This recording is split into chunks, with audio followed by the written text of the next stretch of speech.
bought the flutes this time though.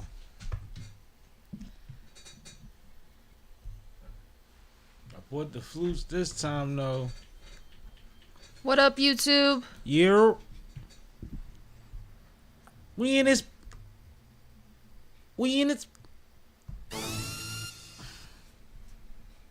what I'm saying? Tap into the tap in, see what we yapping about. We about to get into it. About to have some fun. I done had a half a drink already. Let's do it. Root beer, that is. Sugar Rush. Alright, I'll get to that one in a sec. Alright, let's get the show started. Let's do it. Do you wanna ride with Sammy? What you want me to do? Come on and slide with Sammy. Sippin', I'm sippin', I'm sippin', I'm sippin', I'm sippin', I'm sippin', I'm sippin', I'm sippin'. This is Sippin' with Sammy. I am Mr. Fly Shit Only, the one and only Sippin' with Sammy. Sam Malone, Barstool Rug. If you ain't sippin' with Sammy, you ain't sippin' right. Please get your fucking life together. Damn, Sammy, you done fucked up. Thanks, Sammy.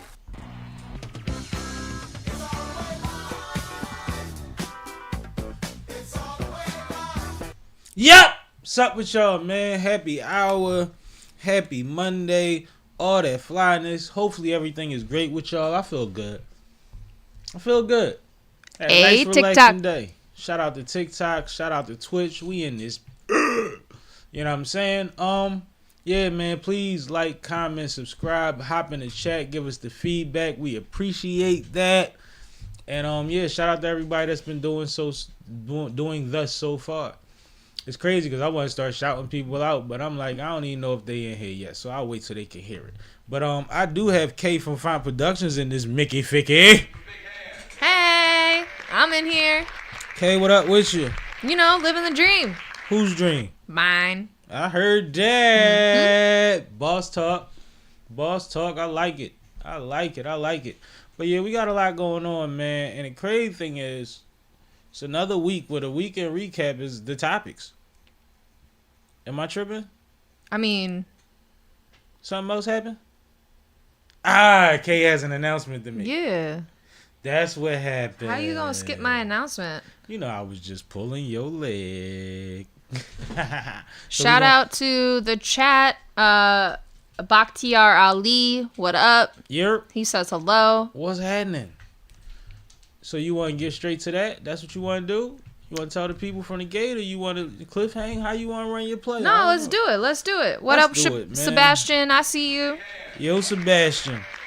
What's really Hey, good? Brian. I see you too. Yo, Brian. All right. So, Announcements. yes, it is official. Mm-hmm. I am getting a new job. Yeah. So for those of you who have been tuning into the show for a while, you might know that I do like some community organizing work. I plan festivals, all this stuff, but I'm not going to be doing that anymore. Today I spent the majority of the day tying up some loose ends and basically closing my business. Yeah, kind of crazy. So, very excited for this new opportunity. Obviously, if you guys know me, I wouldn't be taking a new opportunity. I wouldn't be closing my business unless it was worthwhile. So you can just assume that this is a good one. But yeah, so When you say closing your business, which business are we speaking of? I'm talking about my consulting business.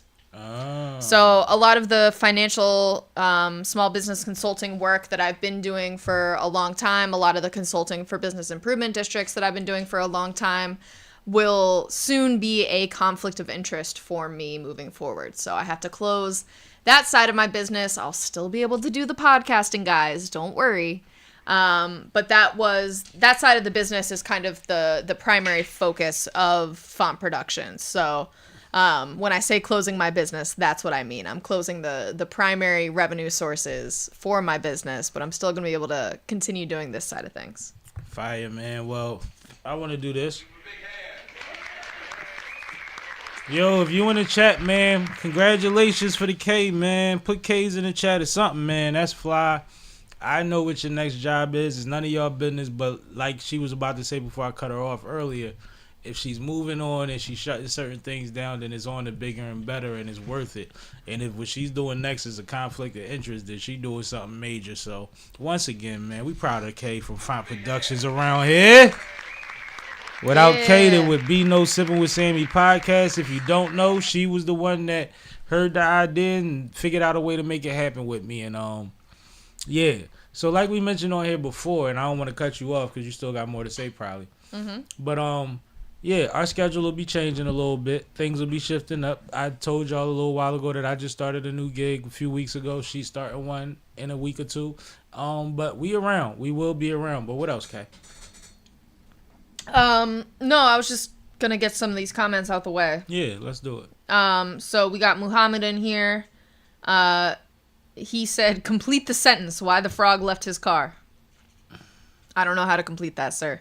Yeah. But shout out to you being here. And you know what's crazy? I don't have time where I'd have figured it out. Let's do it. You know, that's my shit. They had me doing that at work last week. I was cooking. But let's do it. But yeah, so that's what's new with us. As far as the weekend recap, we went shopping. We went shopping. I wasn't even going to say that. Yeah. No, I'll say it. We went shopping. We went shopping with a capital S. New job, new wardrobe. Exactly. That type of stuff. So, you know what I'm saying? That's what's up. Muhammad said because he got towed. I heard that. I'd have figured funny. that one out. I would have got that one. I know I would have. I'm confident in me. That's funny. But yeah, motherfuckers got right for their new situations. Definitely. Yep. Definitely happened. So that was probably the highlight of the weekend. Outside of that, we didn't do too much. I played Connect 4. Played Connect 4. Which, if you don't know, that's what we like to do to celebrate. We like to play Connect 4 basketball against each other. It was a pretty even matchup this week. I believe I won one more than you won. That might be true. Maybe two, but I know I was up because I wouldn't have been satisfied. I would have left there talking shit. But to be clear, there's plenty of times that he leaves and I'm up. To be clear. There's been a time or two. A time or two. Maybe 3. All right. I mean, there's your birthday and probably the other 2.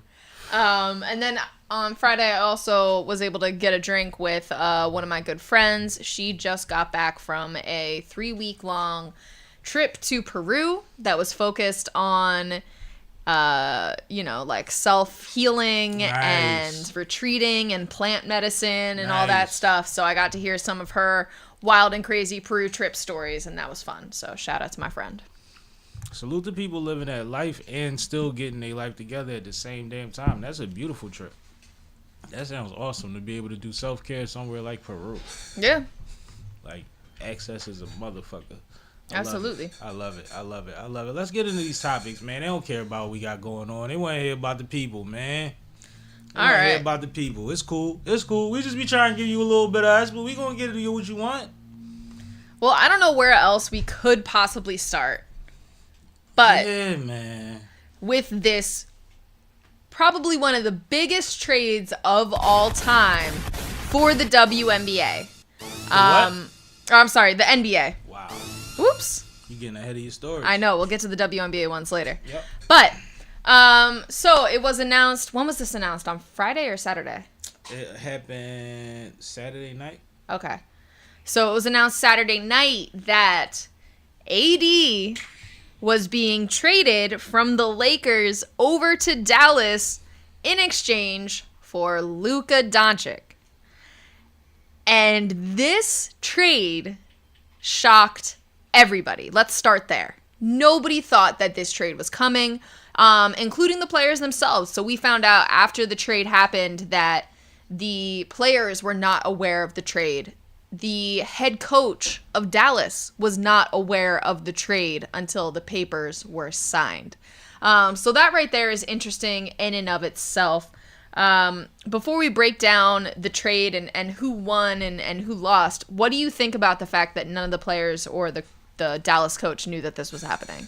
I think that we're in an age where players have had a lot of control via the CBA or whatever have you, to the point where they're smart enough to arrange things like LeBron has been doing for the last 20 years to where they'll arrange their contracts to have their free agency at the same time so that they can get to go where they want to go, because they get to tell the team, I don't want to play here no more. And the team has to trade them or do something or shut down or whatever they want them to do. I think this is one for the office. I think that Luka has burnt, you know how they say don't wear out your welcome, don't burn your bridges? I think he burnt that Dallas bridge, and it's obvious. Now, why is what the speculation has been about, but one thing we know for sure, two things we know for certain, is that Luka has never shown us that he cares. Well, so let me break this down a little further and fill the people in. Yeah, let's do it. So, when the Dallas team was talking about the trade, one of the things that they kept bringing up was Luka's conditioning problem. Yep. This is not a secret in the NBA. Luka came into this season weighing more than he did last season, and last season weighing more than he did the season before. So this has been something that's kind of been ongoing. I think this year, I heard a figure that he came into the season at 270, or something along those lines, which Luka is not, like, yes, he's a tall man, of course, but he is not, he should not be weighing 270. He's not Zion. So him being at that weight was concerning for Dallas fans. Now, on the other hand, I would say that Luka's numbers from this season, while slightly down from previous seasons, are still extremely competitive, still all-star deserving, and, kind of shows his promise. And we also need to keep in mind the fact that Luka 25 years old. Is 25 years old. He is one of the future stars of this league. One of those names that you talk about in the same sentence as Anthony Edwards or... damn near Larry Bird.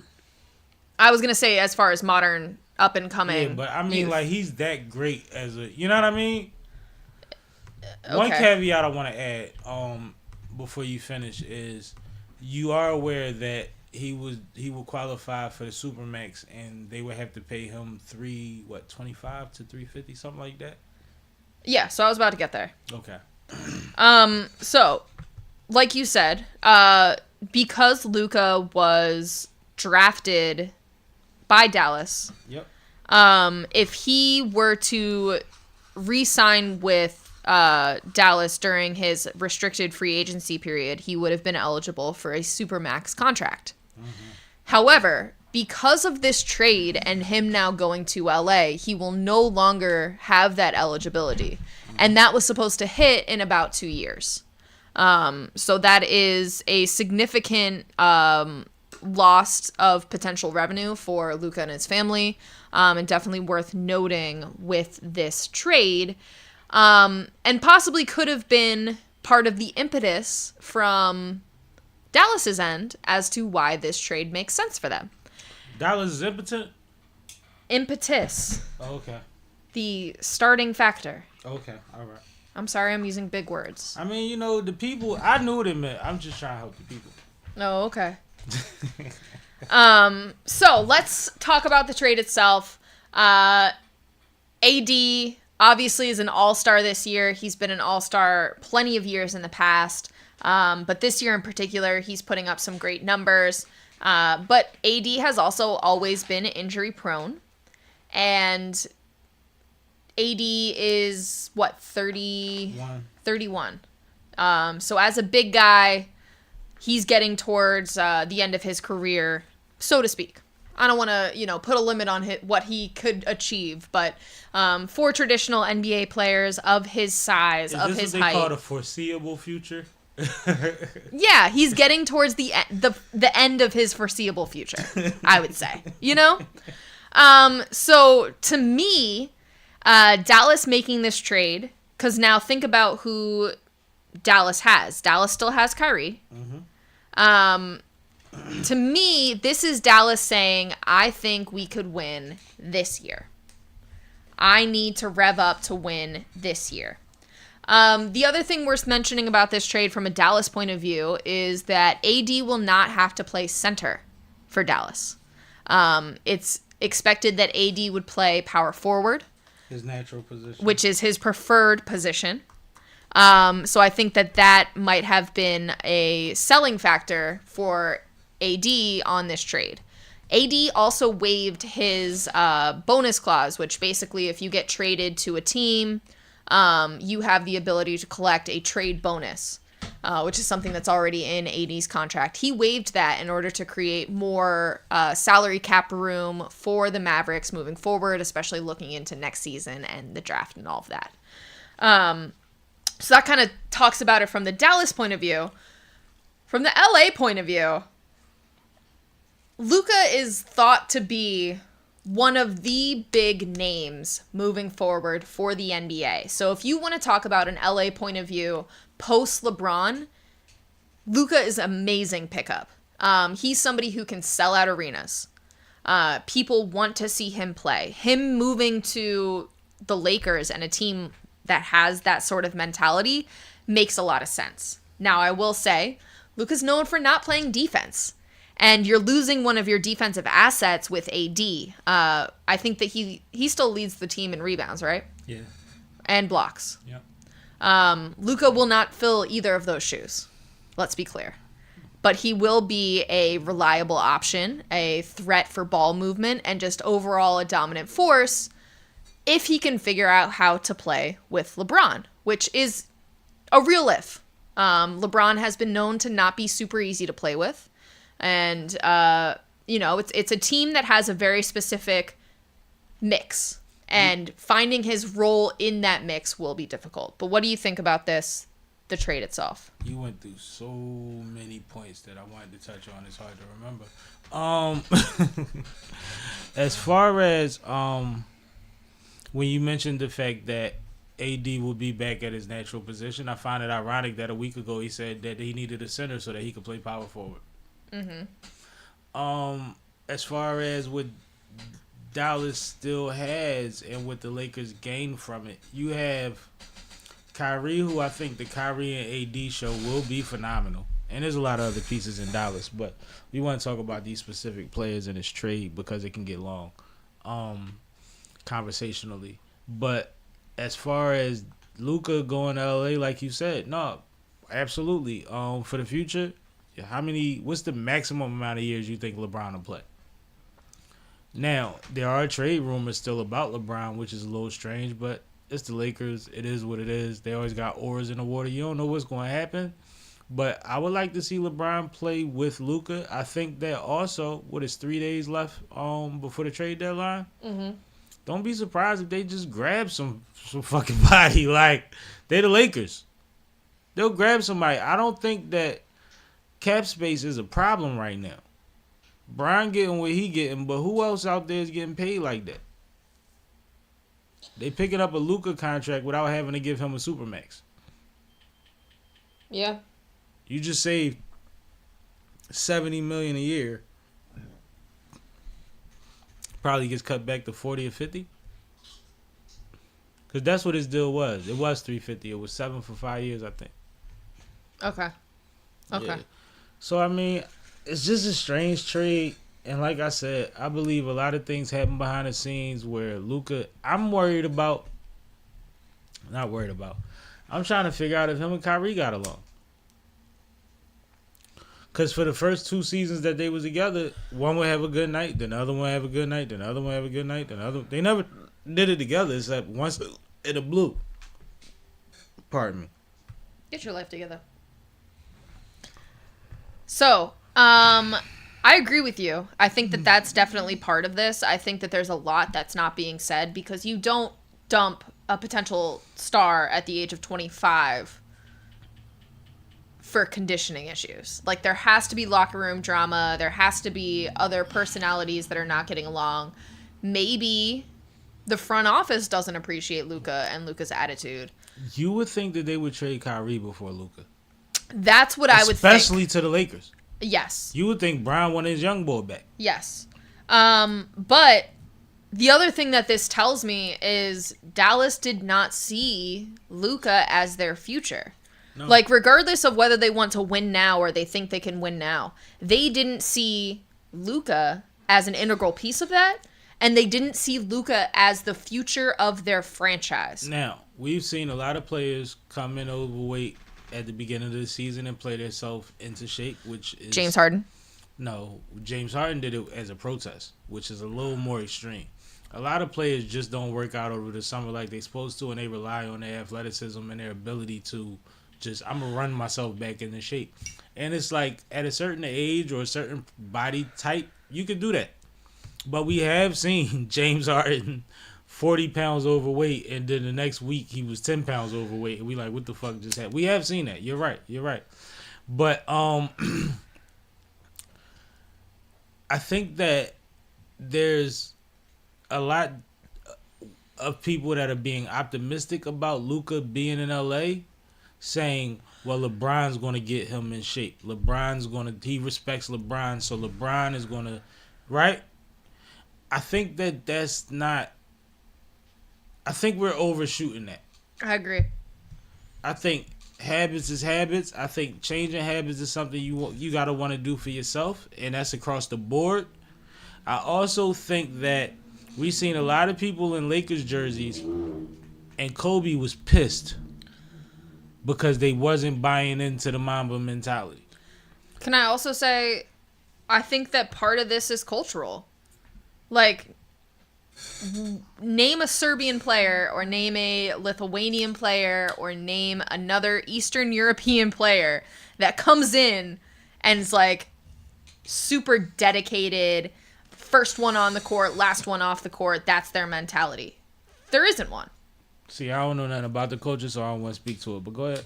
No, I mean, and I'm not saying that, like, it's the culture of the country. I'm not putting that on all of these countries. What I'm saying is, potentially, overseas, they don't have the same sports Drive. culture and NCAA organization and all of that stuff that starts our athletes on this, like, weightlifting and conditioning journey back in middle school. You know, like, other countries might not have that. No, a lot of them don't, and a lot of them have clubs. They treat basketball like tennis. That's why you go pro so young. Right. And I think also for Luka, like, he has shown that he is in America to play basketball and collect his check and then go home. Yep.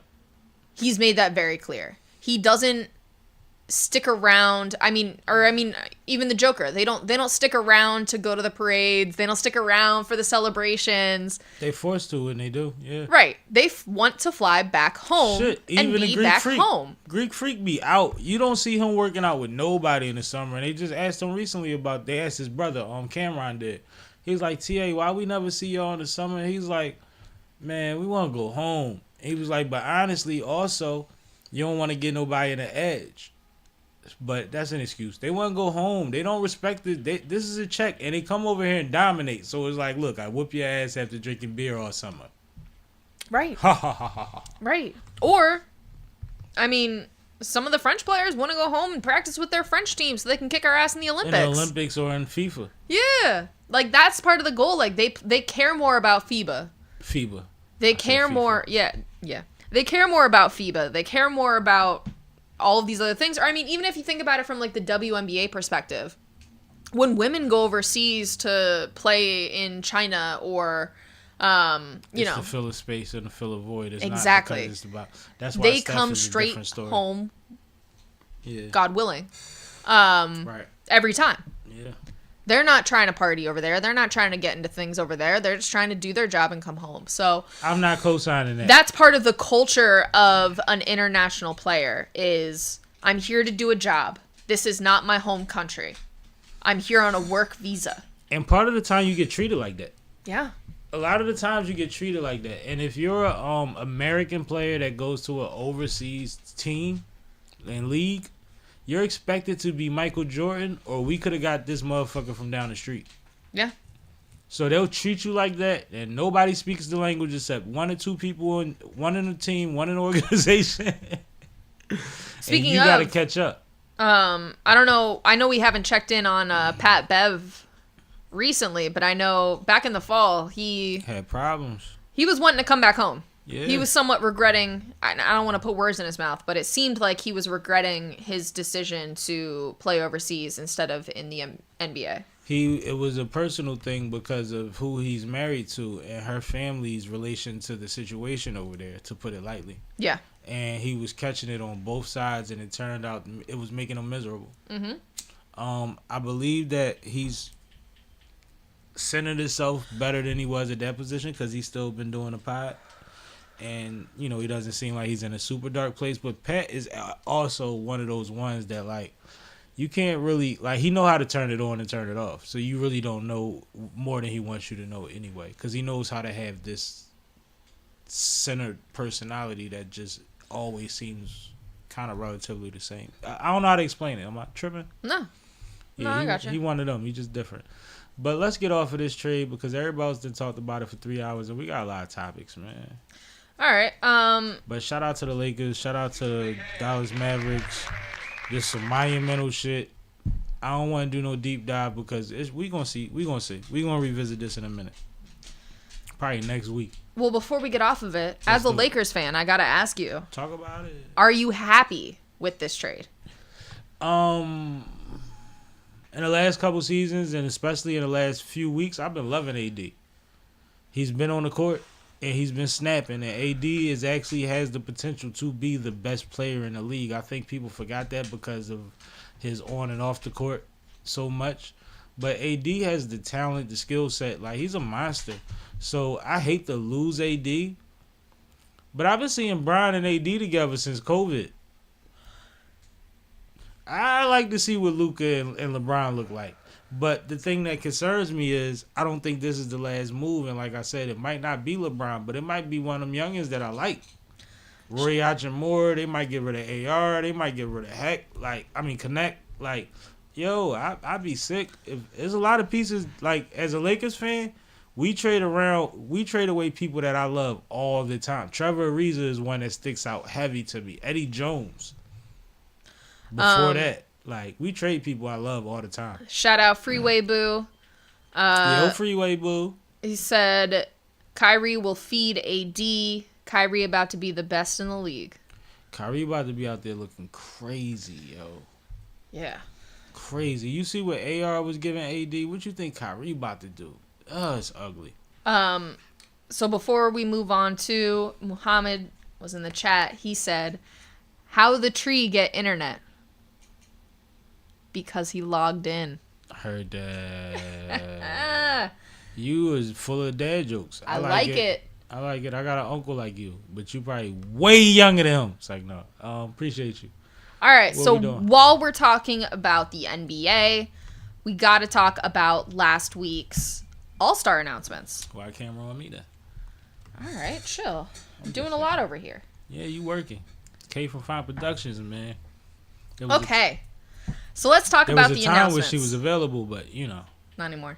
All right, so the starters from the Eastern Conference. You have Jalen Brunson, Donovan Mitchell, Jason Tatum, Giannis, Karl Anthony Towns. From the Western Conference, you have Steph Curry, Shea, Gilgeous-Alexander, LeBron James, Kevin Durant, and Jokic. Mm-hmm. Now, for the reserves, these are the new announcements that just came out last week. Starting in the Eastern Conference for the reserves, you have Jaylen Brown from the Boston Celtics, Pascal Siakam from Indiana Pacers, Darius Garland from the Cleveland Cavaliers, Cade Cunningham from Detroit Pistons, Evan Mobley from the Cavs, Damian Lillard from the Bucks, Tyler Hero from the Heat. Mm-hmm. Western Conference, you have Anthony Edwards, Anthony Davis, Andy, James Harden, solid, Jaren Jackson Jr. Good luck. Triple J. Yeah, they say he's the original. Alperen Sengun. Sengun. Nobody says it right, but yeah, they call him Sengun. That's the problem. I've seen 4 different ways of saying it. I've seen it be pronounced right and then see the commentator say it wrong the whole rest of the game, and it fucks me up. So I just call him Sengun because that's what they call him on the court. Yeah, but I think that's just because he's a goon. It's cool. Wait till you get a nickname and then we be all right, like Greek Freak. Yep. Then we're gonna learn how to say his name. Jalen Williams from OKC. Nice. And Victor Wembanyama Solid. rounds them out. So, what do you think about these choices? Nope. I gotta do this one first. Got you one better. Am I on camera? Yeah, you're on camera. Keep the list up so you can see it. Okay. I don't know if they can see it, but I want you to see it. Yeah. Scroll up a little bit. All right, now we got everybody in focus. Uh-huh. They can't see it. All right, no, this is for you. Okay. What I'm asking her right now is, we have the starters for the East and the starters for the West. We have the reserves for the East and the reserves for the West. Who would you swap out for your starting five? Or would you stay with what's on the screen? Nice. This is tough. Okay. Kicking. So as far as my starting five, I would swap out Donovan Mitchell for sure. And I would swap out Jason Tatum. Who would you put in for Mitchell and who would you put in for Tatum? You got to swap them. You got to do the whole swap. Okay. I would swap Jason Tatum for Jaylen Brown. Nice. I would swap Donovan Mitchell for Darius Garland. Nice. That's fair, right? Fair to say? That's a good list. That's a good lineup. And I'm swapping people with other people from their own team. Which is crazy. So you would be Jaylen Brown, Giannis, Karl Anthony Towns, Jalen Brunson, Darius Garland. Yeah. Yeah, that's five. Yeah. All right. So then what's your West? Okay, so my West, I would keep the starting five, I think. Think you good on the West? Yeah, my only hesitation... Steph's had a great year this year, though. That can't be denied. I'm thinking swapping Anthony Edwards in for Steph Curry, but Steph's had a better year than Anthony Edwards has this year. Anthony had a dead spot for a minute, but he popped back up. It's crazy. Yeah, but I think I would keep the starting five in the West the same. I think I agree with your East, and I think I'm swapping now KD for Wemby. Okay. KD's just been so tough this year. No, KD is KD. KD's KD. I'm just thinking about would it be fun. So it's also worth mentioning who's not on this list. Yeah, talk about it. So one of the big leave-outs this year, in my opinion, was LaMelo Ball. I knew you was gonna say LaMelo, my guy. Yeah, so he actually ended up leading in terms of the fan vote. He was number one. Yep. And selling the most sneakers. Did not get voted into All-Star by the coaches and players. He only won 12 games or some shit like that, though. Yeah. But he keeps scoring 50 on motherfuckers, and it don't look like he breaks a sweat. It's crazy. Exactly. And that's part of my problem is, we can't continue to deny some of the leading scorers in our league. Well, see, that's the thing. And Shaq says that all the time. I know you see it when I see it. But Shaq be like, yo, it's All-Star. Yo, it's MVP. It's not who won the most games. And every time these things come around, you have traditionalists and all of that, or people that actually know this is how the system works and knows that the coaches are going to vote a certain way, that understand it. But Shaq always fights on the side of, but what is he doing? Mm-hmm. And I know where that comes from because I'm sure that there's times he thought he should have got stuff, but then they based it on their record or based it on his free throws. Mm-hmm. Right? So yeah, I get it, but that's a pick 'em thing. Like, it's up to you. So another big leave out from this year was Trae Young. Yep.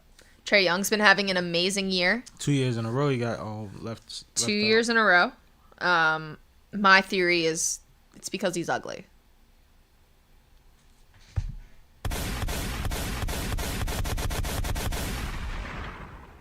What? Yeah, that's what I think it is. I think it's just because he's ugly. Unfortunate, but you're making this a clip. Keep talking. No, I don't have much more to say besides that. So you think that the NBA cares that you don't think he's attractive? I think that there's people who are voting for big names. I think that there's people who are voting for their home team stars. And then I think there's people who are just voting for whose picture they like. So and he's not one whose picture is going to be like, oh, yeah, Trae Young. Wow. Yeah. That's amazing, yo. I don't even know what to say about that. But I do know that he has his own, like, there's a lot of young women that think that he's handsome from what I see from, highlights of fan interactions and stuff like that. Some fathers that are famous that have to take their daughters to see him, like Kobe.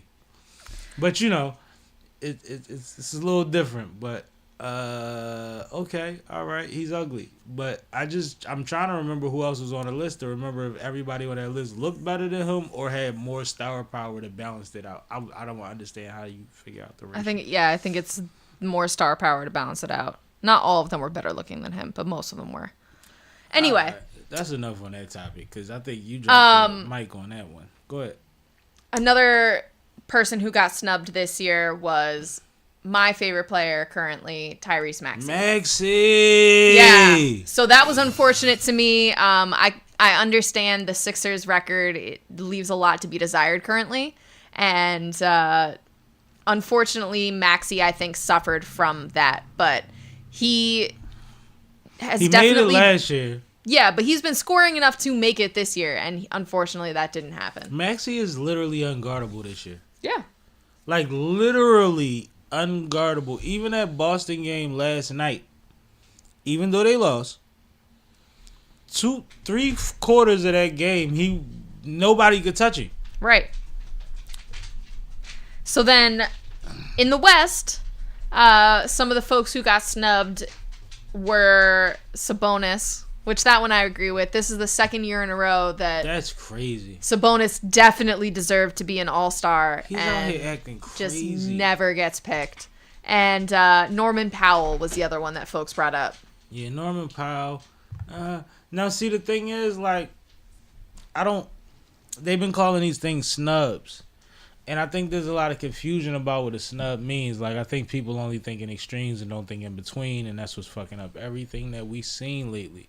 But when you dealing with snubs, there has to be somebody that doesn't deserve to be on the list. Like, when I asked you the question, I asked you who would you prefer, right? Yeah. To start over the people that were picked to be a part of the situation. I didn't ask you who didn't deserve to start. Because that's not fair. Right. And we know that the starters are picked on one accord and the reserves are picked on another. But either way, I think the snub word is being overused in this situation because I think everybody on these lists deserve to be there. And I think that there is the star power versus production ratio where if I'm still producing at a high level and I'm this big a star, then I'm going to be there anyway. Yeah. I think that's the thing. But I think that it shows that we went from a time where we were worried about who was going to take over and be the face of the league, and that's been a lot of the talk this year. And now we talking about how many people deserve to be in there but can't take none of the people out of there that's in there. That means there's a lot of talent in the league right now. I think that they need to expand the selection, if I'm being perfectly honest. Expand Especially with this new format where they're doing like a 4-team tournament. They have room to select more all-stars and have more out-of-market team players actually get a shot, or players whose team's records are not that great. You know what's going to happen? You going to get motherfuckers doing, what they call it when they sit out during the season? For no reason? Leave? Not leave. The basketball season. What they been doing for the last few years when they just sit somebody out. Something management. Load management? Yeah, load management. They're going to be doing load management at All-Star game. They're going to be like, oh, it's 8 of us? Y'all got it. Like, that's what's going to happen. Like, part of the reason they changing the format is to get motherfuckers to give a fuck. And they're not talking about the fans. They're talking about the players. Right. Because the players give a fuck, then the fans give a fuck. Because you get a different show. You don't get a 500-point All-Star game. That's weird. It's part of what's affecting the league. There's times when you're watching certain games and it looks like people are just running their offense against your defense and you're getting them to a point where it looks like you challenge them, but if they make it, that's fine. Because, they ran the play right. That's not best. That's not sports to me. Yeah. So you got to be careful when you do all-star games. Like, of course I'm not passing the ball. Cool. But I'm not letting nobody get 50 on me neither. That's just stupid. I'm going to go for 5 threes and be happy about that. And homeboy finish with 46 and get the MVP in a losing effort. No. Not never. So, yeah, that's weird. All right. Anything else about NBA All-Star before we move on? Nah, let's keep it moving because we got more to say in the near future about them. We're going to keep talking about them for the next couple weeks. Yeah. All right. I think we're making a good pace. That first topic was long, but it was worth it. No, we ain't drag it out. We kept it decent.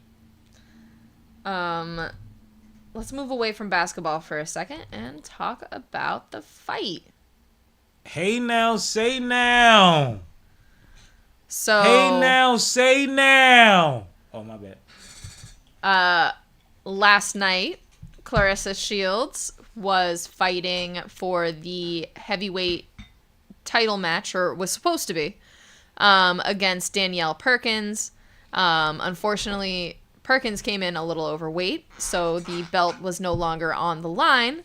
However, the fight did still happen, and Claressa ended up winning. Making history. I did not catch the fight, but Sam, you did, so why don't you tell the people how it went? So it went like this.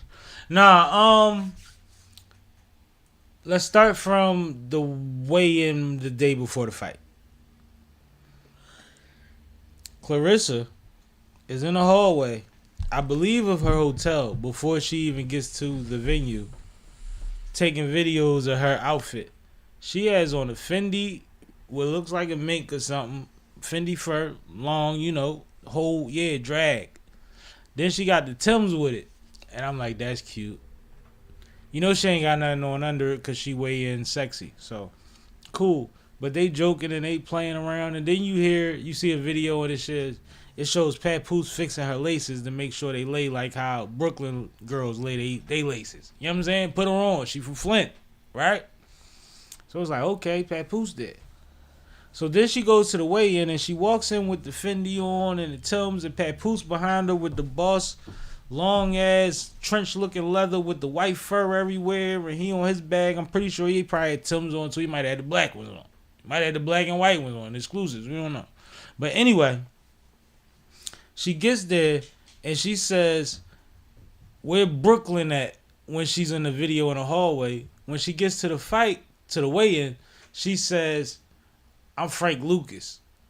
And I'm like, oh, she on some bullshit. She bossing up and she keep taking shots at Remy. This is cute. Now, she just dropped the movie at Christmas. She just talked a lot of shit about the last fight with the two young ladies that went crazy and about who has the biggest pay-per-view and what that means and all of that, which she was right. But now I'm like, all right, so she feeling herself. She bossing up, but she keep throwing little subs at Rim, and Pep is there. So they do the weigh-in, and you could tell that her and Perkins were friends because she they did a little bit of joking. Like, she did the muscle flex and she tapped her and told her to do it too, and she did it. It wasn't like real animosity there. It didn't seem like. Even though their job was to flex on each other. And I'm building all this up because the next day went the same way. She's in the back, she turning up. She come out there with some fly ass trunks with the slades on them, the slats on them, whatever they is, the gladiator looking shit. And she got the quote, and then she got the best ever or something on her back and all of that. And the boy come out on the drums. He got a drum, and he banging the drum. And then he look around, and you hearing the beat build, and then you realize they playing Whoop That Trick. Whoop That Trick. And he start jumping up and down, banging the drum while they playing Whoop That Trick. And you like, oh, all right, she going out to Whoop That Trick. That's crazy. Then it stops. Then Papoose start rapping. And you like, where's Papoose? Oh, Papoose. Okay, all right, I seen you. And then it sounds like a freestyle. And then it cuts to him what sounds like a record. Where it sounds like he's talking athletic or fighting jargon the entire time, but you know Pap is super lyrical. But Claressa is walking down to the ring, ad-libbing this shit. Like, she's singing along. She knows every word to this song. She's not singing it word for word, but she's every other 3 words type of shit. And I'm like, that's interesting. So all of this is building up to, that girl you weighed in with yesterday was big as shit. You better whoop her after all of this. This is a lot. Right. That's how I feel. So that's why I had to do the build up. But then we get to the fight, right? We get to the fight, and what you realize early on in the fight, and I'm talking about the first 2-3 rounds, is that no matter the size of this girl and the heart of Perkins, right? That's her name? Mm-hmm. Claressa is fast as shit, very skilled and tactical, and her heart is just as big. So you got a good fight from the aspect of Perkins stayed in there. Perkins was trading blows. They both had instances where they fell that probably was like weird. Like, shit, Claressa had a time where she stumbled back and left her hands up to let the world know I'm not going down, and caught herself. There was another time where the ref hopped in the middle and Perkins flew back and it just looked like a knockdown, but it looked like the ref knocked her down. It was like a lot of weird times that people would hit the canvas that didn't count for nothing. It wasn't no points, right? Mm-hmm. But Claressa, if I'm not mistaken, on damn near every scorecard, won every round. Every round. Without points being deducted and shit like that.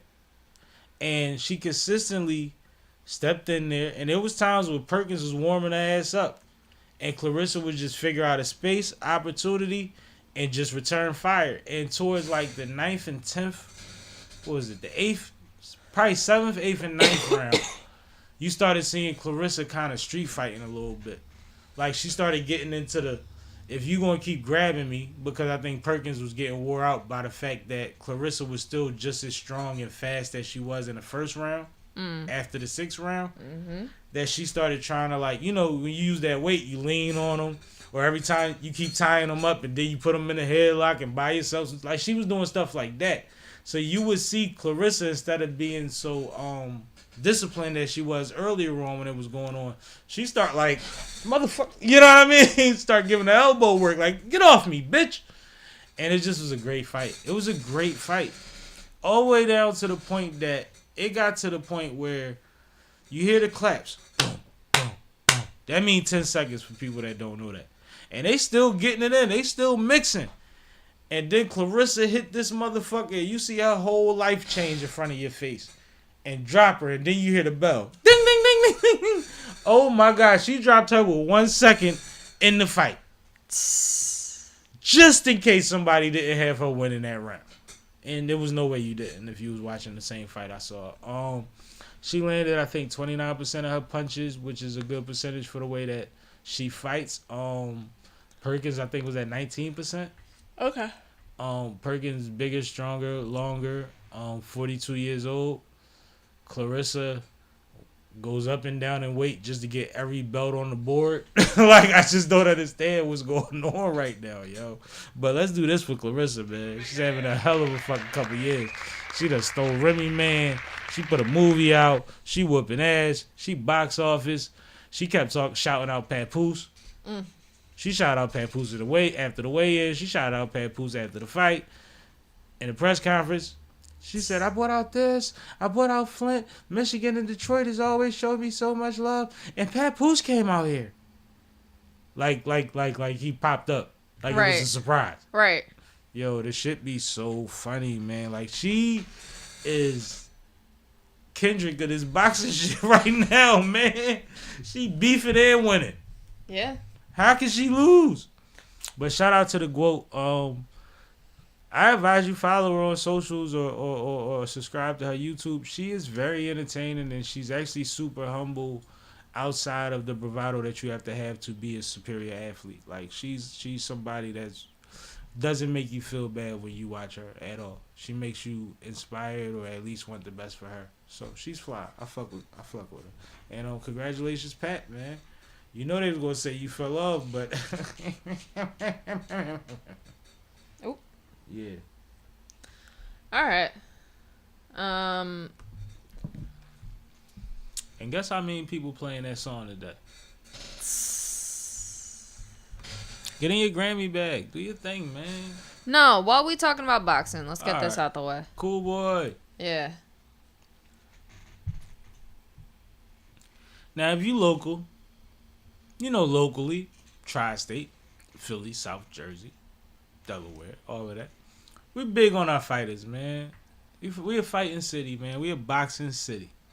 Cool Boy Steph is somebody that the area, which is why I mentioned the Tri-State, has been supporting for a long time. He recently had a fight this weekend. Was that Friday night?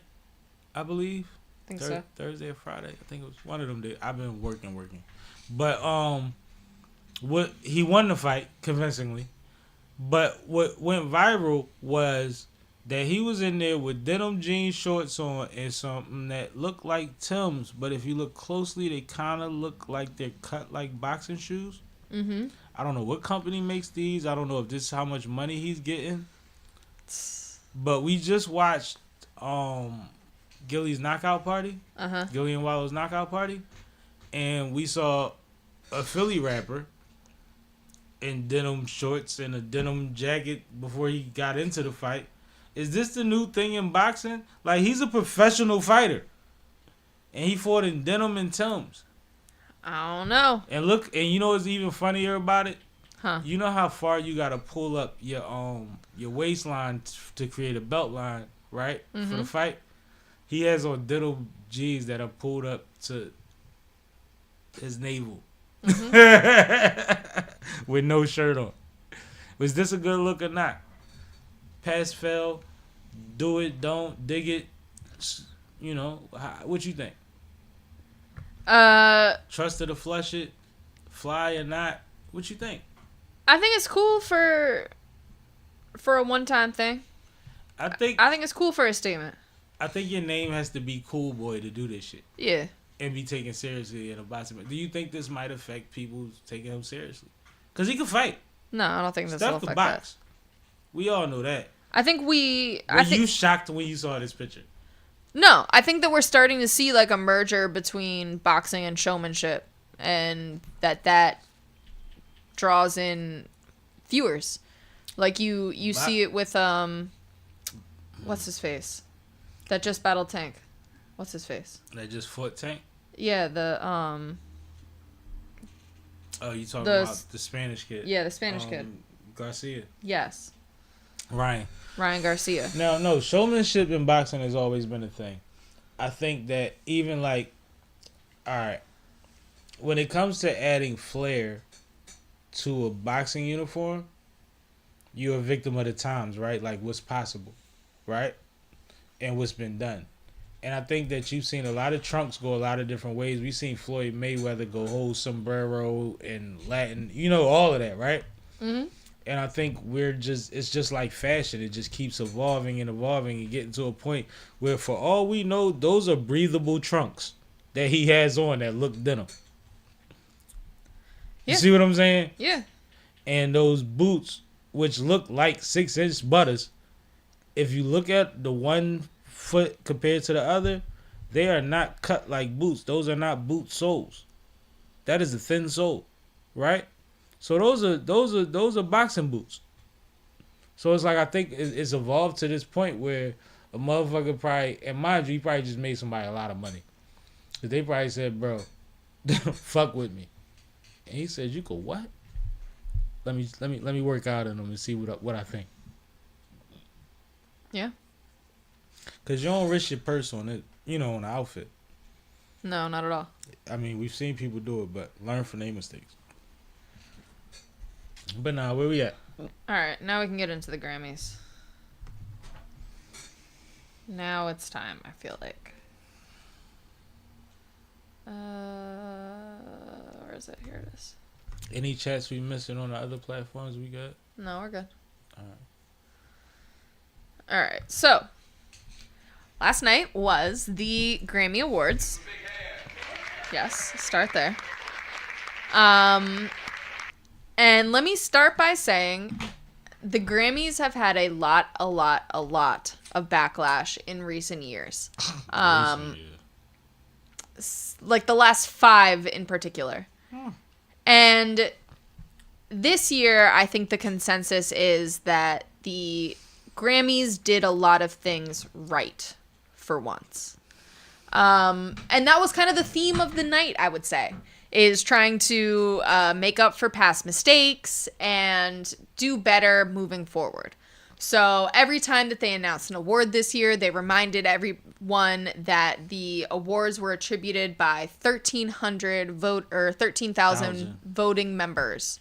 And at one point during the broadcast, they actually described who that membership is and how they've been getting more diverse in the last 2 years, which was great to hear. Your voice matters, people. Absolutely. Absolutely. So before I get into any of the awards or anything, what did you think about the fact that the Grammys were better? I think that the Grammys, and it's hard to say, right? Because on one hand, it's like, okay, they made a lot of changes to their systems, right? Mm-hmm. To make this happen. Mm-hmm. We've seen since they planned all of this, all of the systems that a lot of people are adhering to get wiped off the board since the new hire for government, right? So it's like, it makes you optimistic, but at the same time, I need to see the growth over time. I'm excited that they had a show that seems like we've been heard about our grievances in the past. And when I say we, I don't mean black people. I mean creatives in general. Mm-hmm. But I also think that it got a little redundant. Like, I forget who it was that I was watching that was introducing an award, and they got to that part where they said, which has been voted on by 13,000. It was an older person. Was it was it Tina Turner? Was it Diana Ross? Diana Ross? Yeah. And she snickered when she read that line. Yeah. Remember that? Yeah. She laughed, and I knew exactly why she laughed. You know what she been through since the Grammys been a thing? Like, she was like, "Oh, y'all got me to say it. That's cute." Like, that's what that laugh was. But they made everybody say it. Everybody. I'm glad they got it right this year. I'm glad that on a year where the creatives have been creative in outside the box levels of what we didn't even think they were capable of, when it comes down to a Kendrick, when it comes down to a Beyonce, who people we already knew as stars have dominated in a way we've never seen them do before. I'm glad they got it right this year. Yeah. I would hate to badmouth it, but I don't want to give too much praise because I need longevity of this. And I need you to stand up against the tide that we up against right now. And last night they did a lot for small local businesses in LA, and I love that. I love that. I love seeing these stars in these commercials with these small businesses. I don't care, black, brown, white, purple, that would never be able to afford that ad space in their life. I love that part of it. I love that so much. That was such a boost for me, yo. So that actually brings me to my next topic. My bad. Did I rush it? No, you're fine. Okay. So the other constant theme from last night was donating to the LA fire causes that are going on right now. So they had a QR code on the screen. Really, Trevor Noah's only hosting job was to remind people to donate money and to read the names of people who donated money. Crack 3 jokes, remind them of the foundation. Yep. So that made for the night moving a little bit quicker, I would say, than it had in previous years. And it made it a lot more focused on the artists themselves. And that was also every artist who got up and gave their speech. There was a lot of little side speeches that happened too. Like, someone spoke up against labels. Someone spoke up for the trans community. Alicia spoke up for DEI. Yep. Someone else spoke up for immigrants. I think that was Shakira or Jennifer Lopez. I can't remember which one. But yeah, so J-Lo gonna shoot you. Either way, that was beautiful to see as well. And I thought that was really meaningful that they took the time, because a lot of the artists who were being honored also live in LA, and they've been through a lot of difficult situations recently. So I think that was good for them to have that sort of angle. Like, even a lot of the performances had to do with LA. So that was good. What do you think about that? I thought it was all awesome. Like I said, I'm with all of that. Like, all of that is fire to me. Like, I'm from a generation that big star after big star from our community, when I'm talking about the hip-hop community, has always found a reason to boycott the Grammys. Yeah. A lot of the times that happens in times where it's not the cool thing to do, right? A lot of the times when people say, oh my God, they got it wrong and they don't care. Y'all didn't support the people that was boycotting them when y'all did. You know what I mean? When it wasn't your favorite artist that was getting snubbed.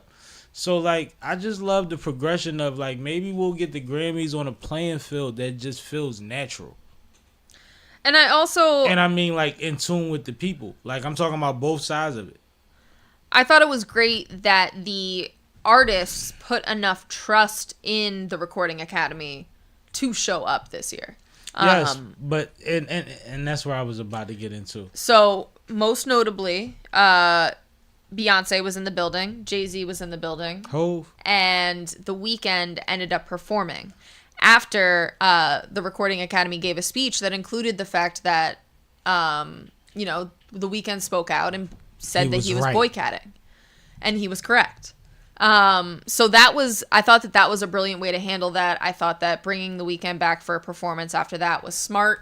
And it was great on the artist's part to see that level of trust in the Academy still. So I thought that was worth commending too. I think that you don't get Jay-Z and Beyonce front and center this year if they didn't have certain assurances about progression. You understand what I'm saying? Mm-hmm. I think that the exploitation of you utilizing me for my reaction to a Taylor Swift award has been burnt out. Facts. Right? And I think that nobody, like you said, they all came up. Kai didn't have to be there. Kai was excited to be there. Kai had a great night. But guess what? Not even Kai needs to be there. He's not nominated for shit. He's the biggest star in his realm, right? Mm-hmm. So the Grammys, it seems like, has had a lot of conversations this year. Is my point. To try to get things right, to understand that as prestigious as your award is, you could reach a point where nobody gives a fuck. Mm-hmm. And when I say nobody, I don't mean nobody, because I don't want y'all to push back like, oh, billions watch it every year. Right? No, I'm talking about masses enough to be able to get people in the crowd to participate, and you cutting to them when they lose an award. Right. It's a different level of prestige. Because you want the biggest in the building, because that's what makes you the biggest. Right. So that's the thing. All right, so let's get into the actual awards and performances themselves. Break it down, Kay! So, I'm not going to go through everything, but... highlight me. Some of the most notable wins. For us. Doechii won Best Rap Album, which is the third time that a woman has won Best Rap Album ever. So that was awesome.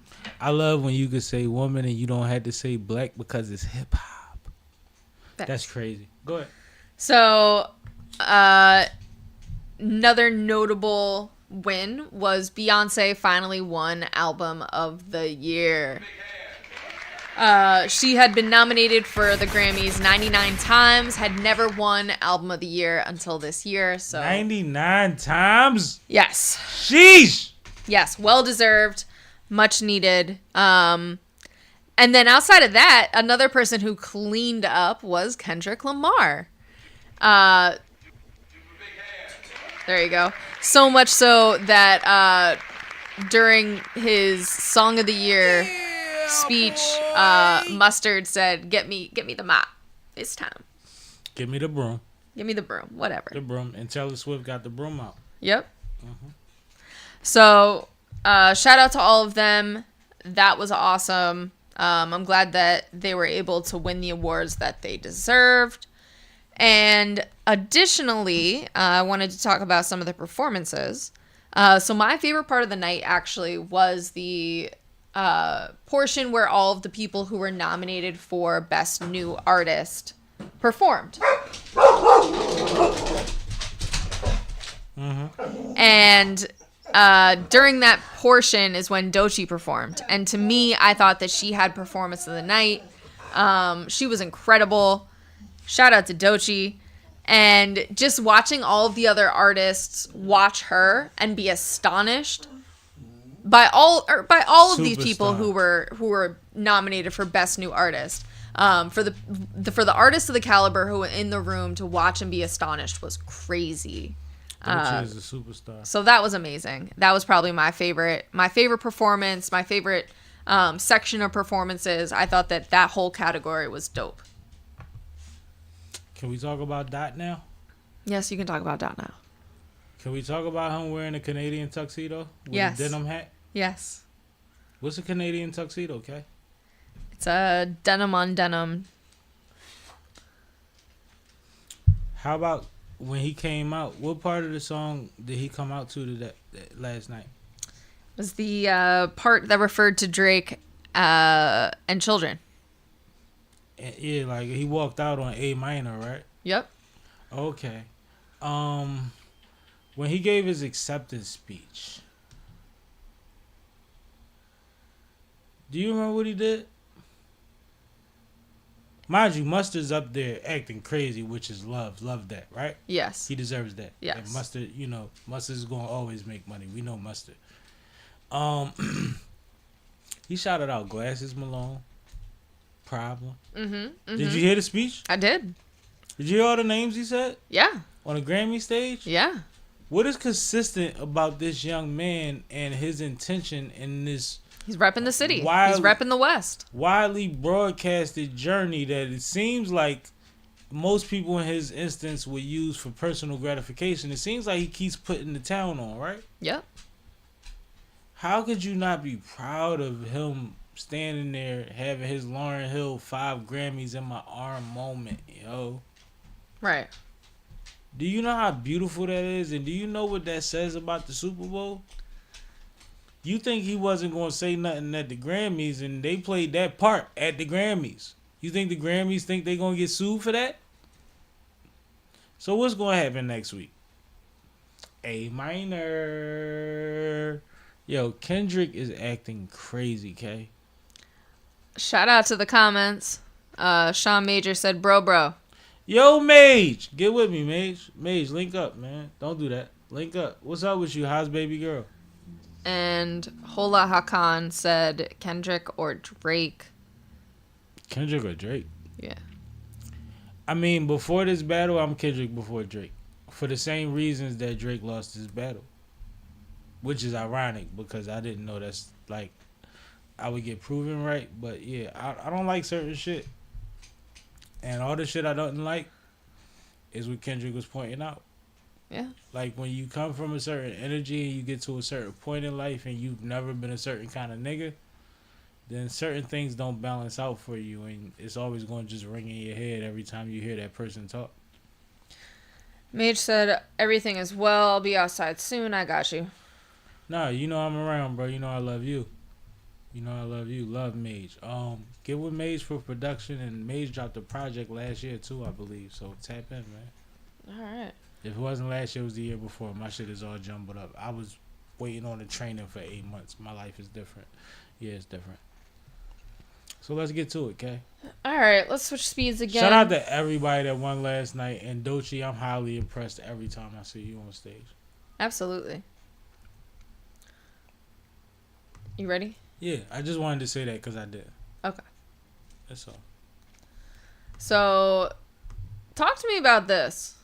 I mean,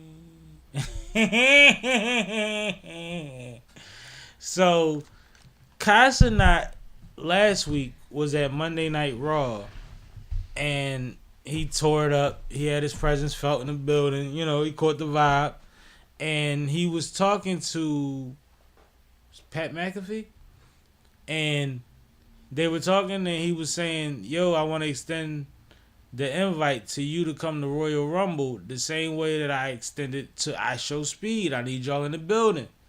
And Kyle was like, "I'm in there. And Speed, I'm on you. It's whatever." You know, he hyped it up, whatever.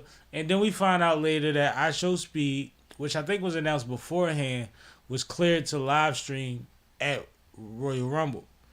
Then they say that Kai was afforded the same thing. So, you know, he's now becoming Red Carpet Kai.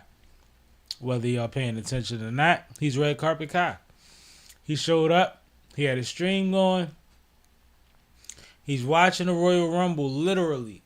Like, you see the countdown and all of that. Like, every time, you know, there's a big screen, that a bunch of screens that show when somebody's about to come down. So, at 30, people start paying attention, 30 seconds. So, when it gets down to 10, it's like 10, 9, 8. They don't know who's coming out of the tunnel. So, at one point, I Show Speed comes firing out of the tunnel. And you know Speed, he an athlete, he giving it up. He on 10, he get in the middle of the ring, and he start giving it up. And then somebody runs up on him, grabs him, throws him over the ropes to somebody else, and then that person throws him onto the commentator's table.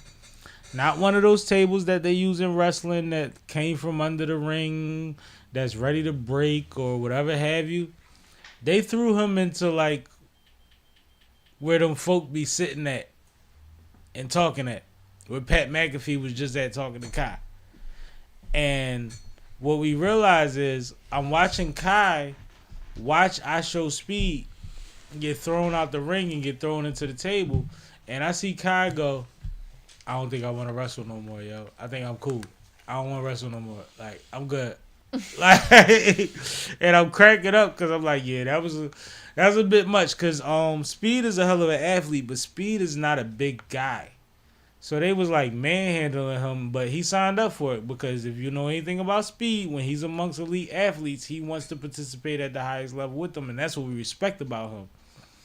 But what I tell you, WWE has a clip of him, one of their clips with him on crutches with a neck brace on and he talking shit. Some of that was acting, but he lost a chunk out of the back of his leg when he got thrown at some point, probably through the table. And he's still talking shit. He's saying, "I'm coming back next year for Roman Reigns." And then next thing you know, he puts up a tweet that says "no more wrestling" or something like that, or "no more WW." Yo, man, Speed, get well soon. But these motherfuckers, shout out to Tay-Rock, shout out to Velcro, shout out to DNA. Yo, black hip-hop urban culture is really driving a lot of this wrestling shit now, and I love to see it, yo. It's so fun. Because it's motherfuckers that's like Speed or Tay-Rock or Velcro that love this shit so much that they willing to go out there and get busy. Knowing that the professionals get hurt all the time. Right. So I respect it so much, man. But salute to Kai for just being able to be there for his purview. Salute to I Show Speed for always. He just did a backflip in the hand of God. Mm-hmm. You know how sketchy that shit was? Did you see that video? Mm-mm.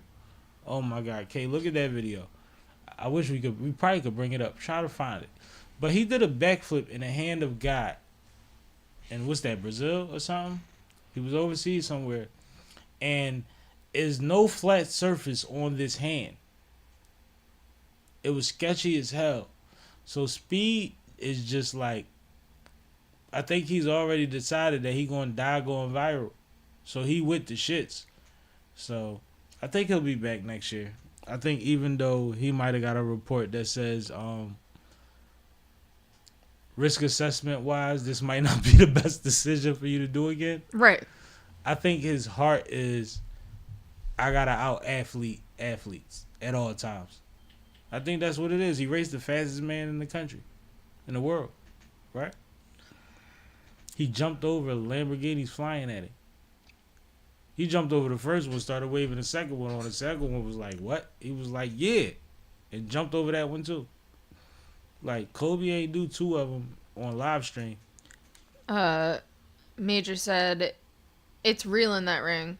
He also said, "This show needs a Grammy." Real shit. I Appreciate that. you, Mage.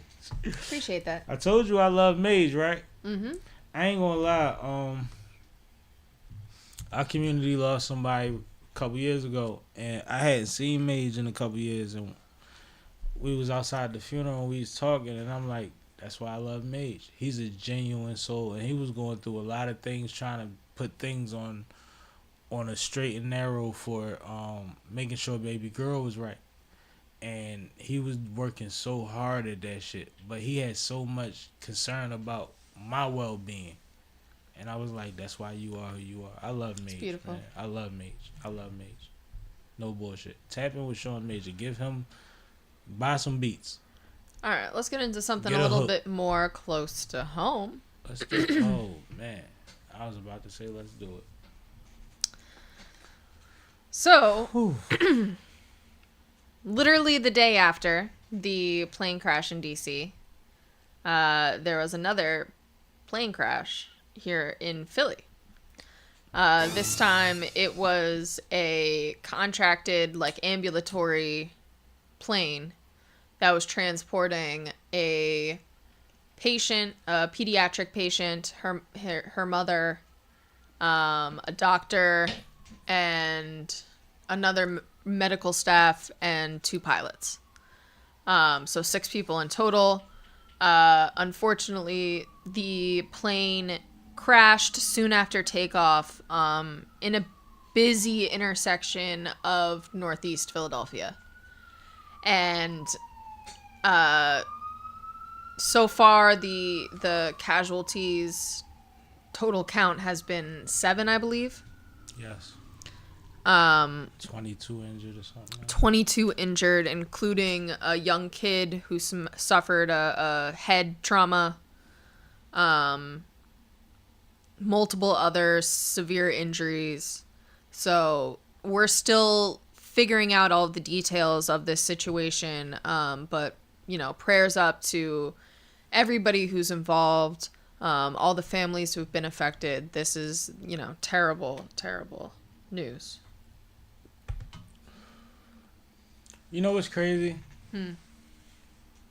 I'm somebody that monitors YouTube until I go to bed, even if I'm watching something else. Mm-hmm.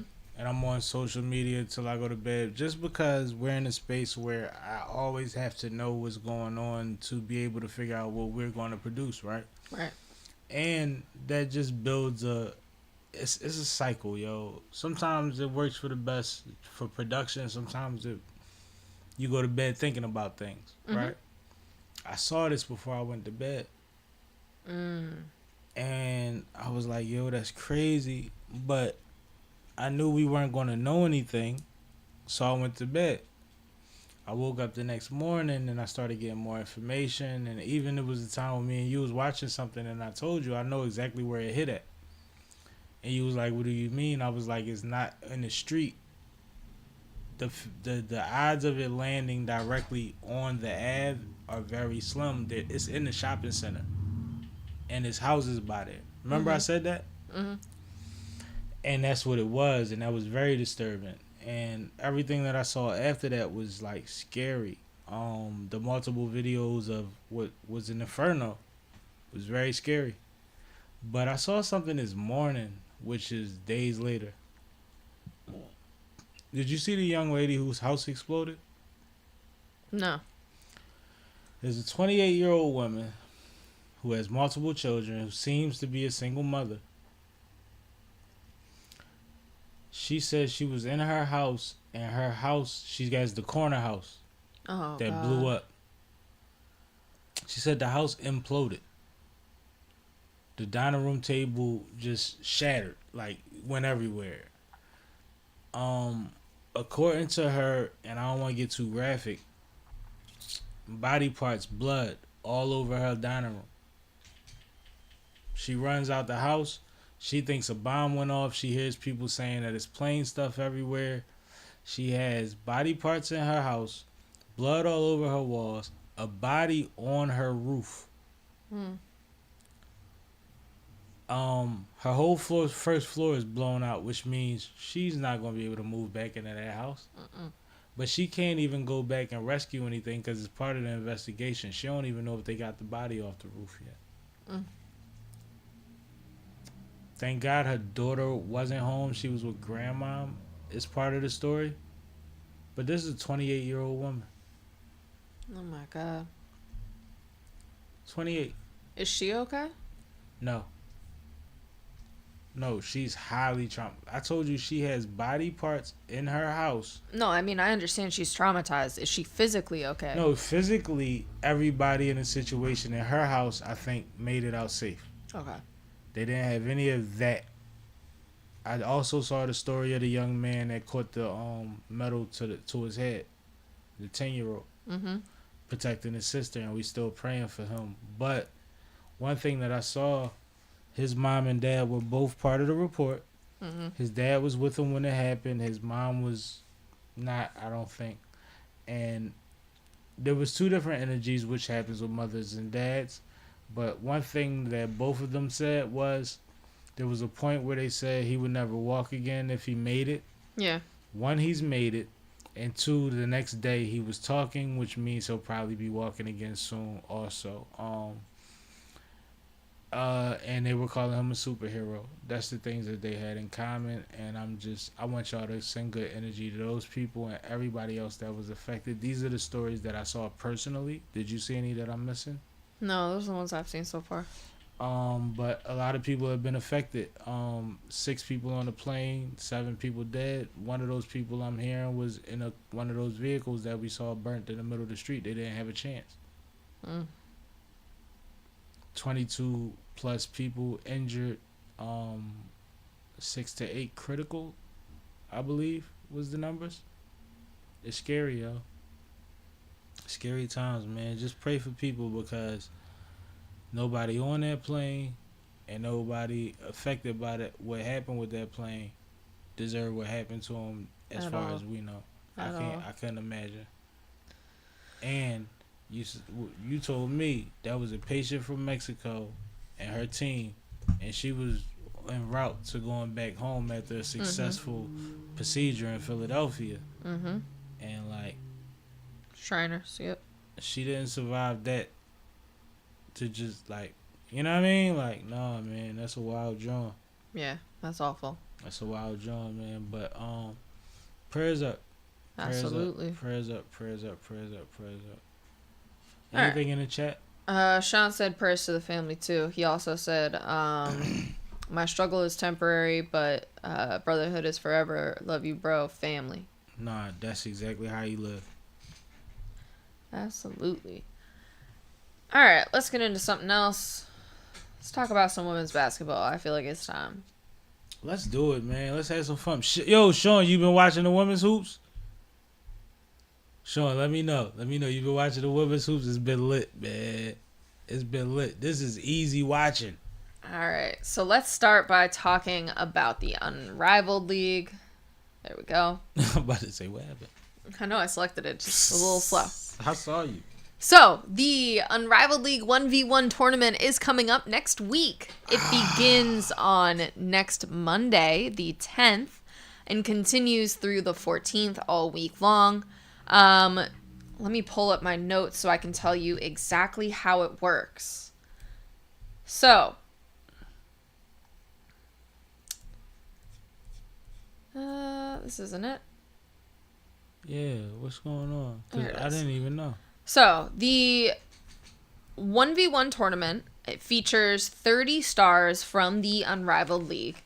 And these players were split into 4 pods who will end up competing in 1v1 basketball. The games are played to whoever reaches 11 first or 10 minutes long. So there's a time limit in addition to a point limit. Nice. The first and second rounds and quarterfinals. I'm sorry. There are first and second rounds, then quarterfinals and semifinals of the tournaments that are single elimination. So the bracket itself will be revealed probably at the end of this week. The way that the bracket was determined is they randomly split the team into these pods, 4 different pods. And then from there, the fans got to vote on helping to seed the players from 1 to 8. Does that make sense? Mm-hmm. So here are the full list of players who are playing and broken up into their pods, which is basically their pools going into the tournament. So you have Shakira Austin, Ray Burrell, Natasha Cloud, Chelsea Gray, Jewel Lloyd, Azura Stevens, Alyssa Thomas, and a blank 8th seed that will be Pod A. Pod B is Nafisa Collier, Tiffany Hayes, Ryan Howard, Lexi Hull, Rakia Jackson, Katie Lou Samuelson, Courtney Williams, and Jackie Young. Mm-hmm. Pod C, Aaliyah Boston, Jordan Canada, Kalia Copper, Aaliyah Edwards, Alicia Gray, Marina Mabry, Kate Martin, and Brianna Stewart. Pod D is Dejanay Carrington, Skylar Diggins-Smith, De'Erica Hamby, Kayla McBride, Arike, Satu Sapali, and Brittany Sykes. Pod D is lit. Let me be clear. So they play each other into... So the way that it works, and like I said, the bracket is still going to be revealed later this week, so we don't know the seeding. But I believe each pod is going against each other. Goes up against each other first. D is dangerous. Right. So it's going to be like a 1v8, a 2v7, 3v6, 4v5. And then the top 2 seeds in pods A and D. Oh. That's just because they have one less team. But the top two teams move on then out of their pods. And that's who plays in the semis. So the timeline of it. Like I said, the voting for the player seeding just ended yesterday. The bracket should be revealed later this week. First round starts on Monday. That'll be happening from 2 to 4 p.m. And then on Tuesday, you'll have the second round and the quarterfinals. Then Friday will be the semifinals and the finals. And what they're competing for, I probably should have started with that. Basically, they have a $350,000 prize pool, which is split up amongst a group of players in the following way. So the tournament winner will end up getting $200,000. The runner-up will get $50,000. Each tournament semi-finalist will get $25,000. And then all of the club mates for the winner's team will end up getting $10,000 apiece. So that's also pretty dope. I think that that's a great incentive, as you can tell, because a lot of the players from the league ended up entering this tournament. There are some notable sit-outs. Obviously, Angel Reese did not enter. Sabrina Ionescu also chose not to enter. Those are the two most notable ones. Cameron Brink, but she's still injured, so that was kind of known.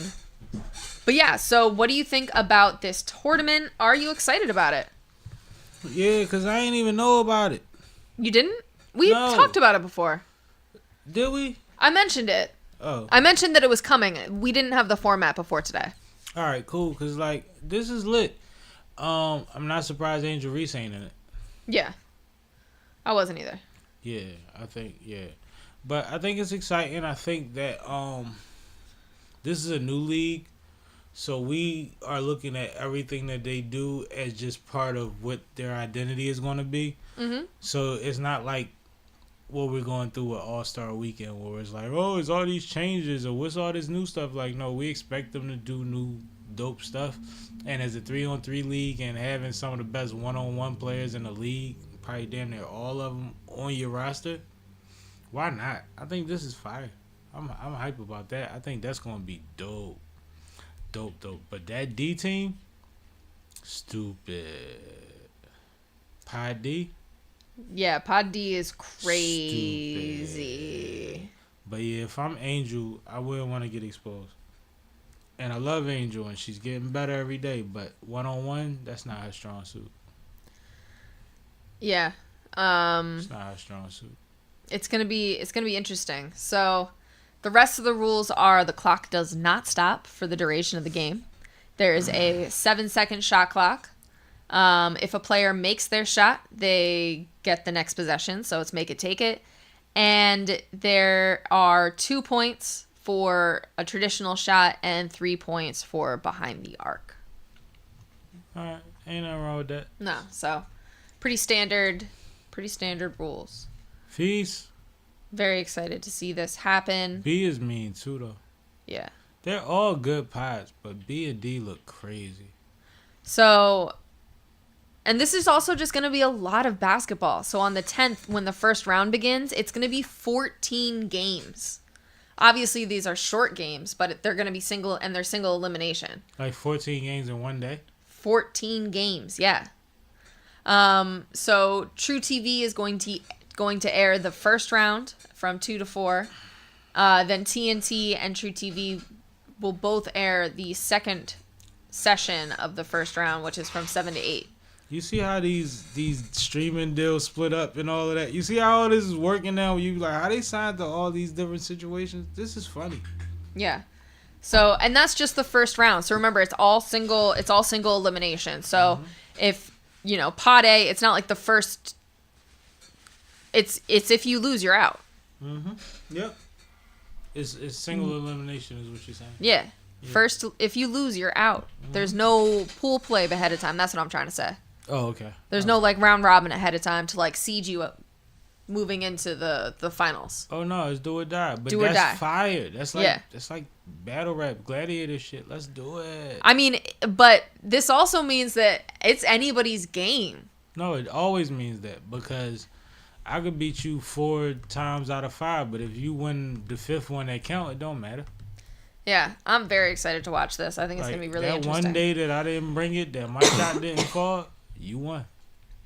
It is what it is. No, I love it. What's in the chat? So, Mage said he hasn't been watching the women. I've been hearing about it, though. I got to see them. And Hymp said, what's this? For All-Star Weekend? Oh, this is the 3-on-3 league. Yes, this is Unrivaled League that we're talking about. Unrivaled League been lit, bro. You've been missing it for the last couple weeks. And all the highlights is on YouTube. It's lit. It's full court 3-on-3 heat. They might have figured that out better than Ice Cube. And I hate to say that. Yeah, it's lit. It changes the tempo of the game. Everybody's on ISO if they get the ball. It's crazy. Absolutely. It's crazy. So while we're talking about the Unrivaled League, I do have to stop to mention we had our first ejection. Yo, she was tripping. Did you see her? Yes. All right. So, this weekend, Angel Reese was ejected from her Unrivaled League game very early into the second quarter. So she basically there was an interaction where she ended up getting called for a foul that she didn't think was a foul. She was trying to argue her case and show why it wasn't a foul. She ended up getting a tech and didn't shut up about it. And double tech, she was out. So that was interesting. What do you think about that? I don't think she should have got ejected. I don't think so either. I think it was weak. I think the call was weak. I think the reaction to her reaction was weak. I don't know if they're trying to set a precedent because it's a new league. I don't know if we're talking about referees. That's not really hip to what it takes to sell a league. But you don't kick an Angel Reese out in the beginning, middle of the second quarter over something so ticky-tack.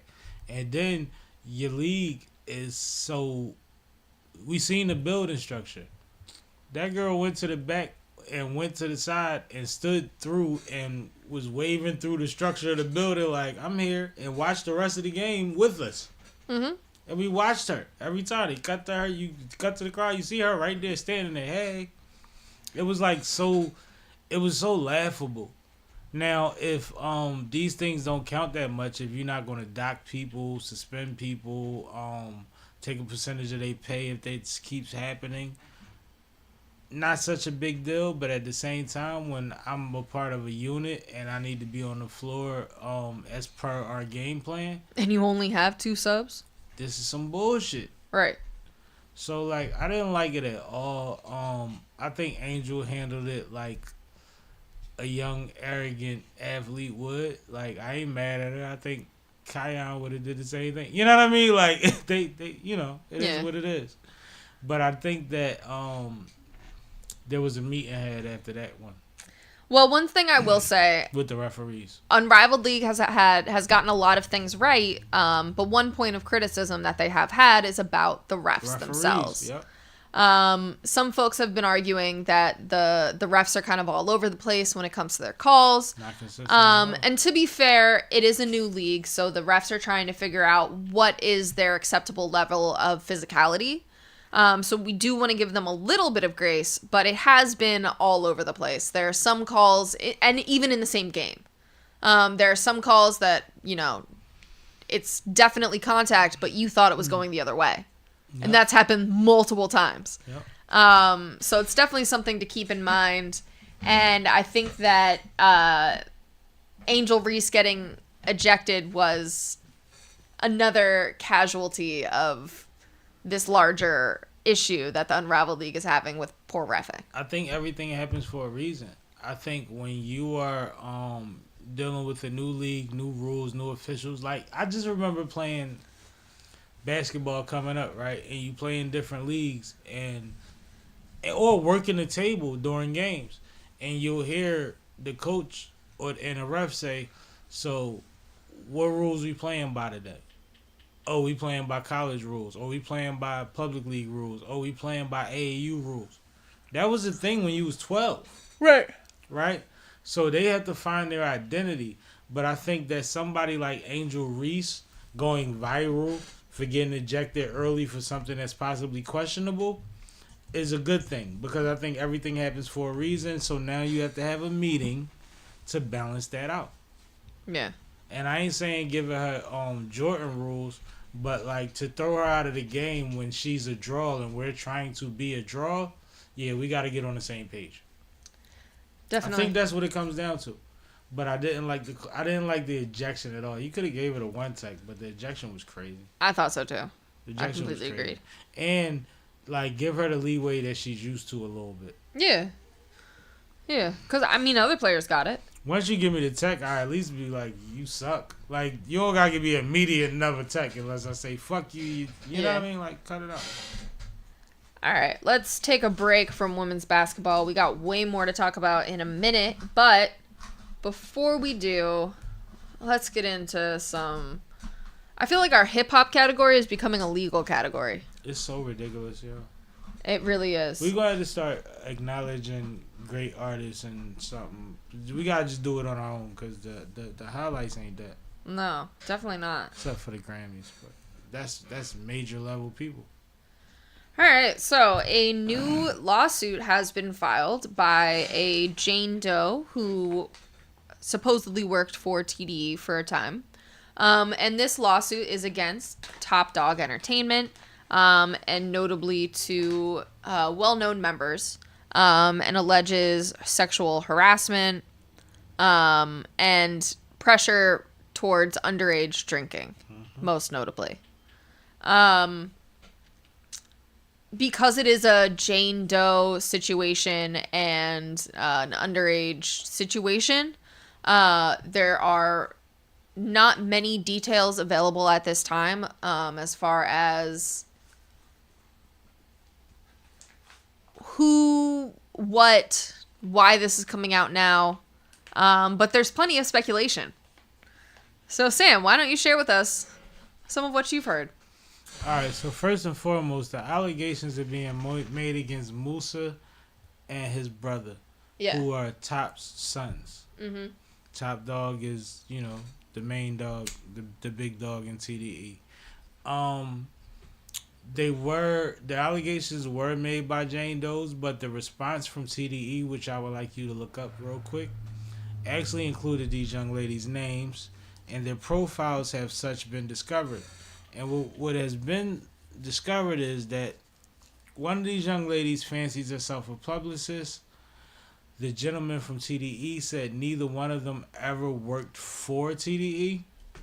Their response was to show them in pictures around TDE people and saying that they represent an artist named Alameda.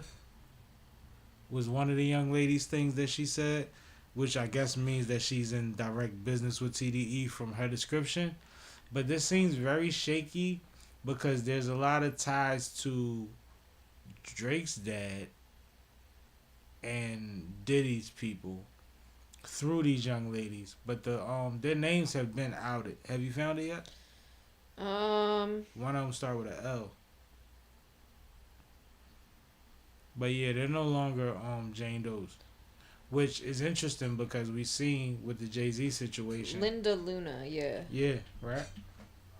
Yeah, this is a clear example of a shakedown lawsuit by LL and AA. Who made a demand of $48 million through their attorneys on fabricated claims, and whose attorneys are looking for their 10 minutes of fame. Not even 15. There are text messages and communications that totally refute these baseless claims. Additionally, LL and AA were never employees of TDE. We are confident that we will prevail in this action. So what do you think since you read that? How does that, frame it for you? Because everything matters, right? Yeah. And it's only our opinion. We're not legal experts. I mean, I think that this sounds reasonable. Like that explanation from their lawyer sounds reasonable to me. It's not uncommon right now for lawyers to see somebody who might have a case against a rapper and feel like that means dollar signs. The biggest rapper of 2024. Yeah. So who's a Grammy and Super Bowl within a week. That part, I think he might be onto something. Now, I don't know these specific women. I don't want to undermine whatever they think they went through. But this is also the first allegation I've heard of this sort for these people. Anybody in that camp. Anybody in that camp, good point. So for that, you got to take everything with a grain of salt. Like, let the court decide it, of course. Let both sides be heard or whatever. But at the end of the day, I'm not overly concerned about this lawsuit and TDE's future. What do you think? I think in light of what we've seen in the media recently with anybody that's winning, we see why people pay high retainers for lawyers. Right. And we saw TDE handle this similar to Jay-Z in a position where they didn't panic. They gave a smooth response. They said that they got their lawyers that's going to handle it, and we're going to see the outcome. But I would never put a cloud over what this camp has going on right now when I see a camp winning at a level we've never seen a West Camp live up to. Like, we talk about Death Row, they're the biggest camp from the West ever at this point. You see what happened last night? That's different. Mm-hmm. When you up there, they going to throw stones if it's a possibility of you settling out. So, yeah, I'm not believing it until further notice. Like, you got to prove it, because even from what I know about how the structure is built on nobody's bigger than the program. And right. That's something that you've seen from TDE throughout the whole time, right? Mm-hmm. You don't get to fuck this up. So I don't believe it. I don't believe it. I can say that legally, right? Uh-huh. I don't believe it. But it come with the territory. More money, more problems. More money, more problems. That's all. But I hate to see it, though. Well, in better news, Yfn Lucci is home.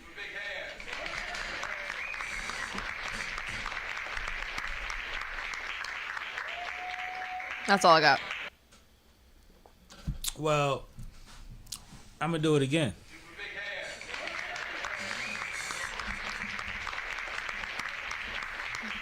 Because Lucci went to jail with his folks for a lot of shit that him and his folks was doing. A lot of people for years proclaimed that everybody need to be like Atlanta because all them Atlanta niggas get along. Remember that? Mm-hmm. When Lucci went to jail and Thug them got indicted, you know what he realized? Them niggas was beefing the whole time. Mm-hmm. Lucci went to jail before Thug. There was a point where Lucci complained like a lot of them do about the conditions of the jails, but that's part of your thing. If you have a big name, you kind of got to speak for the people that's in there. I think that's like part of a play. But Lucci ain't talk to nobody. Lucci ain't tell on nobody. Next thing you know, we find out they trying to kill him in there. He done got stabbed up and all that, and it's a bounty on his head. Lucci ain't talk to nobody. Lucci ain't tell on nobody. Thug went through his case. Lucci name come up, his camp come up, all that. Lucci ain't talk to nobody. Lucci ain't tell on nobody, right? Mm-hmm. So my takeaway from this is Lucci is as solid as 2 Chainz and them told you he was when he was first bubbling, and they was like, no, I know it's folkdom. He's solid. He is what he say he is, first and foremost. And second of all, it's nothing like seeing a man go through a situation, serve whatever they say you gotta serve, and come back to them babies. Did you see him reuniting with his children when he hopped out that Rose truck? No, I didn't. And them young ladies was ecstatic and was jumping around. I and bet. then this video later of them like doing karaoke in the kitchen at the crib. Like mom is singing his songs, mom is singing old school songs, mom keep trying to stop herself from twerking.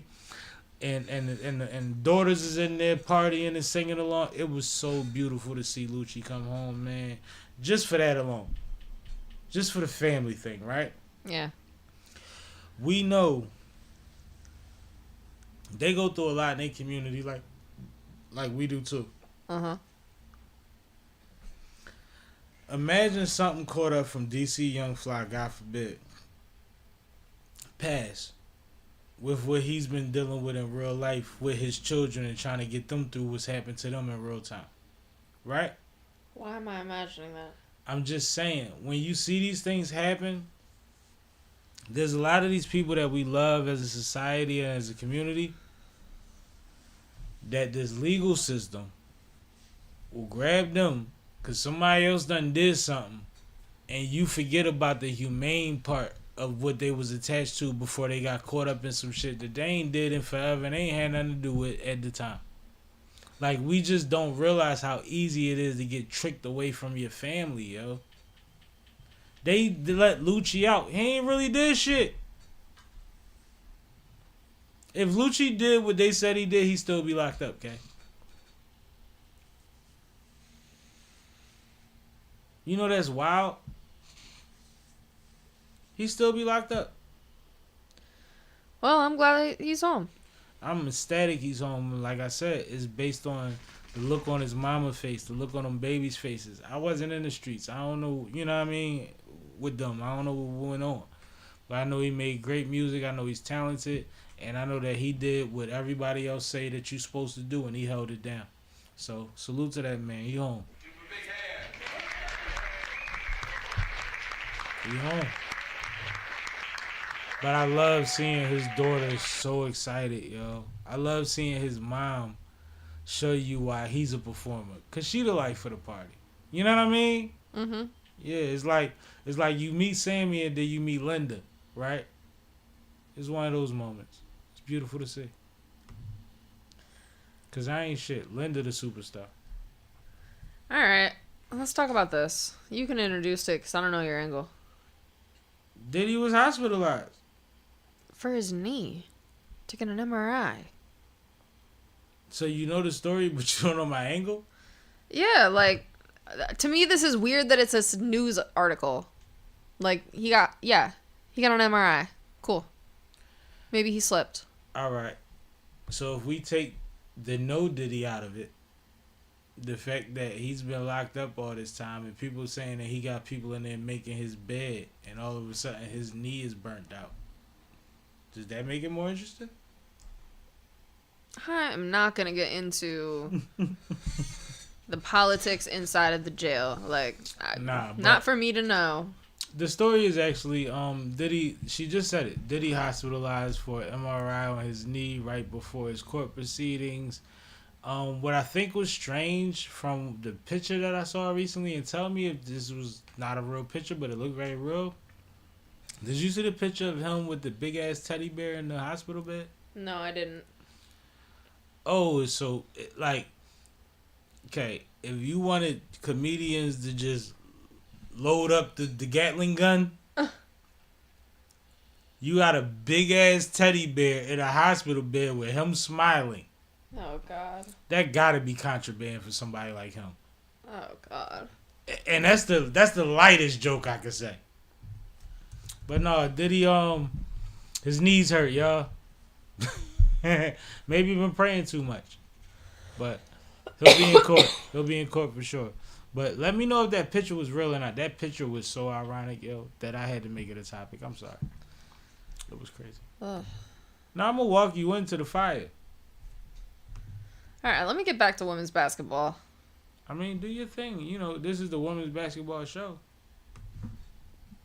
When I run it, it is.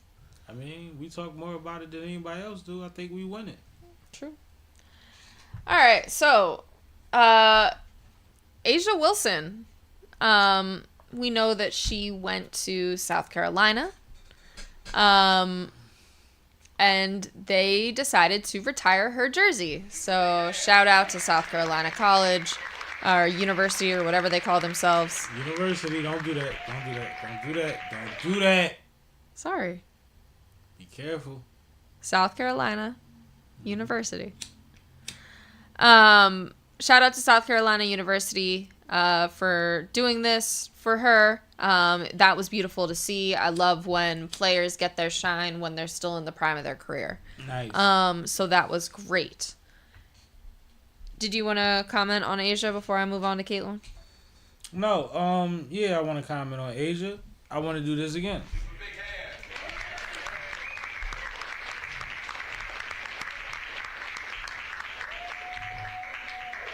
Did you see what Dawn Staley said? No, what'd she say? Dawn Staley said, congratulations to A'ja. For some reason, Bam Adebayo was here. I'm completely confused. Ah! But did you see A'ja's speech? No. She kind of made them official. Oh. Yeah. She said, and shout out to my Olympian. She said, none of this could be done without my love or whatever have you, my Olympian from out of town. Oh. Something to that effect. That's cute. And he was sitting, and her mom was sitting in between him and her when they was on the sideline the whole time. That's cute. I like them together. And I liked her suit. Yeah. The crop and the shit. She knew wasn't gonna fall out that motherfucker. But the little swoop in it, that's nice. Remember, you bought a suit recently, and I said, no, it's about how y'all want to wear it. Like, you gotta play your play, right? Yeah. Ain't that what I told you? Yeah. But I think that was a good look for her. I'm super ecstatic for her. Did you see the story about how her grandmother grew up in that neighborhood and couldn't step foot on that campus and used to have to walk around that campus to get where she was going, and now she has a statue on that motherfucker. Oh, that's dope. And her grandma's draped in a fucking blanket from that university. That's dope. You see how much we... Look, this shit wasn't that far ago, okay? Mm-hmm. Imagine that's Mary, right? It wasn't that long ago. And her grandma was probably way younger than my grandma. Like, it wasn't that far. We're not that far removed, man. So she's doing legendary things, making real history in her real time, and I love to see it because she's awesome. Absolutely. Love A'ja. I got a good shirt upstairs. I'm about to get another one. I'm trying to get the USC retirement. I mean, yeah, I'm going to figure It's it not out. USC. It's SCU. SCU. SCU. USC is a whole nother college. Yeah, I know. Be But careful. you know what? You know what's crazy about that? Huh. Those things, it's like 5 of those. Yeah. Yeah, it gets weird. I know. It gets weird. But USC no, just lost this weekend, too. But yeah, Juju. I know. She still had 29. You can't really blame her, but... They just got Cayenne, though. Yep. All right, let's get into this. So, in other living legend jersey retirees. I didn't know this. Caitlin Clark's jersey got retired from Iowa. Already? Yes. She only been going 5 months. Yeah, but she has so many records there that it makes sense. She's only been going 5 months. Well, she's Caitlin Clark. So, Sheesh. they did it. Great White Hypes is a real thing. Yeah, they had a whole ceremony, celebration. Shout out to Caitlin Clark. I mean, especially for Iowa, like, yeah, this is deserved. Caitlin Clark was huge for Iowa. I wanted to get your face because I knew it was crazy. This is the first time I ever wanted to hate on Caitlin Clark in my life, yo. I've never seen nothing like this. Who the hell gets retired their rookie year? Yep. Wow. Yep. And I'm not saying she don't deserve it. That's kind of what you're saying. That sounds like No, it's what you're like, saying. They're literally setting a new precedent with this. Yeah, it's quick. It's a quick turnaround. Like, this is like, you know, when you go to court and it's like they go to similar cases and then they be like, no, but it's this one case where this actually worked. And that's her. It's a little different. Yeah, it's a little... Cheryl Miller much? No. Anyway. All right. Shout out to Caitlin Clark, man. I ain't mad at it. It ain't her fault. They honoring her. It's But not her fault. It's just like... That's just like... She's been turning down things that we're assuming because she hasn't had time to rest since college yet. Right. So now she got to go back for ceremonies already. That's like... Yeah. Congratulations, sweetie. Because she deserves everything she gets. She is who she is. And she's a hell of a personality. And she gets better speeches than motherfucking people at the top of the top. So go ahead.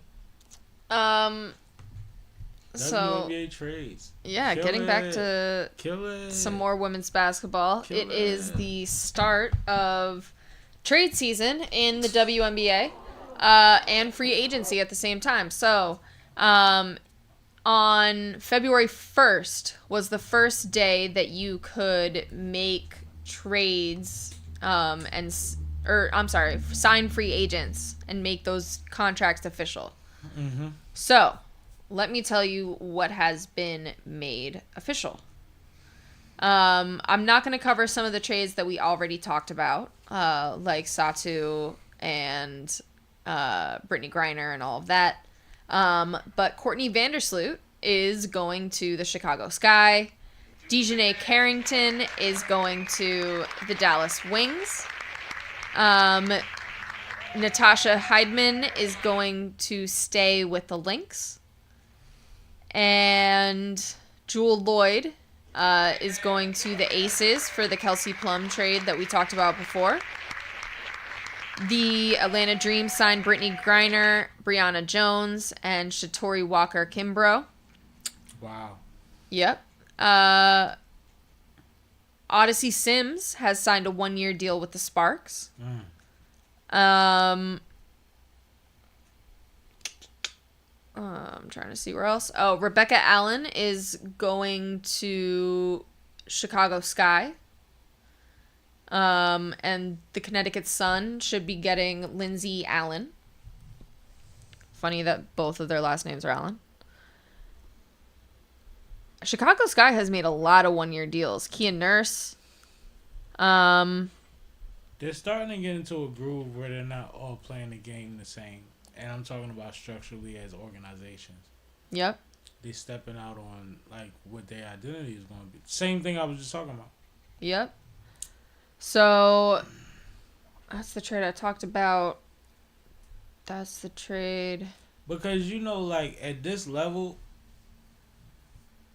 some of these teams, even though they're professional teams, their identity could be based on college in some ways. Like, everybody that comes here wins. And we have a short stay period. Versus trying to breed talent. Or grow talent. Right? Yeah. Like, I think that's part of it. But I think what's interesting about what you're saying so far, because I don't know if you had another point. I know you was looking for something. Yeah, I did. Okay, go ahead. I was just going to say that the Connecticut Sun has basically traded away their entire starting lineup from last season. Which is crazy. Yes. And to be honest, they have not gotten a whole bunch in return. They did just sign 3-time Olympian Tina Charles to a 1-year deal. All right. And Diamond DeShields to a 1-year deal. But outside of those two names, I haven't heard. And there was the one, of course, they picked up some stuff in those trades, obviously. Right. They did get players. I think Natasha Cloud got sent there, a couple of other folks. Yeah. So they do have some players, but it's definitely not the Sun that we are used to. I feel like they shuffled the deck completely. The Phoenix Mercury has also made a lot of big trades. They're going to look entirely different, and they're going to be tough this year. Dallas Wings, another team that's made a lot of movement, and Chicago Sky has made a lot of movement. So I think the Dallas Wings and Chicago Sky both are coming off pretty terrible seasons, and they're looking to try to find their way and rebuild and become competitive, especially for Chicago Sky now that they have Angel Reese and Cordoza. They want to start to build around their young talent and fill in those gaps and find players that can mesh with their abilities. So I think that was the thought process with a lot of these moves. But I think it's interesting to see who hasn't been making moves. So I'm saying a lot of the same teams over and over and over again. Yes. But there's quite a few teams that I haven't been mentioning. So let me pull up my full list of teams. The New York Liberty have been pretty quiet. Absolutely. Minnesota Lynx have been very quiet. Those are understandable, though. Washington Mystics have been very quiet. They need to do something. Which they really need to do something. They need to be a part of this action because they are coming off another abysmal season. So, yeah, it's going to be very interesting to see how the rest of the season plays out. Like I said, contracts could only start to be inked on the 1st. So we are still very early in free agency and the trading season, but those deals got to get inked soon because the season is coming up. So I will keep you guys posted with all of the new trades as they develop, and that's it for my women's basketball. I think I'm just always excited by it because I think that a lot of our leagues are starting to be watered down and starting to slow down momentum because we're so used to certain things. And you go from the traditional way to the new way to the brand new way doesn't work at all, right? Uh-huh. And in the WNBA, you're seeing people make untraditional routes of building teams.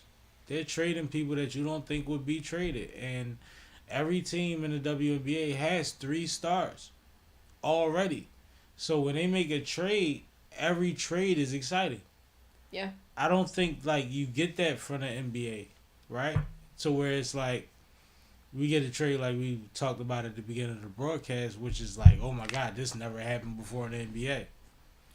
Everything they're doing is brand new. Right. Similar to the Unrivaled League. It's all exciting to me. I love it, yo. And I love to see that. And this is part of not really paying no money, right? Not having hierarchy when it comes to a budget. Where's the loyalty? Yeah.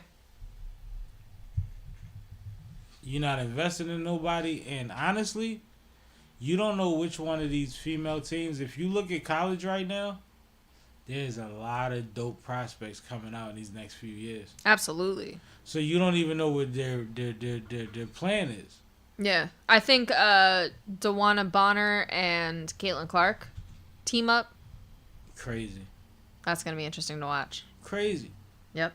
Crazy. And I mean, from freshmen to seniors, if you watching women's college basketball right now, it's crazy. It's ridiculous. It's a lot of dogs. Like, women's basketball is in good hands for the next 6 years or better. Yep.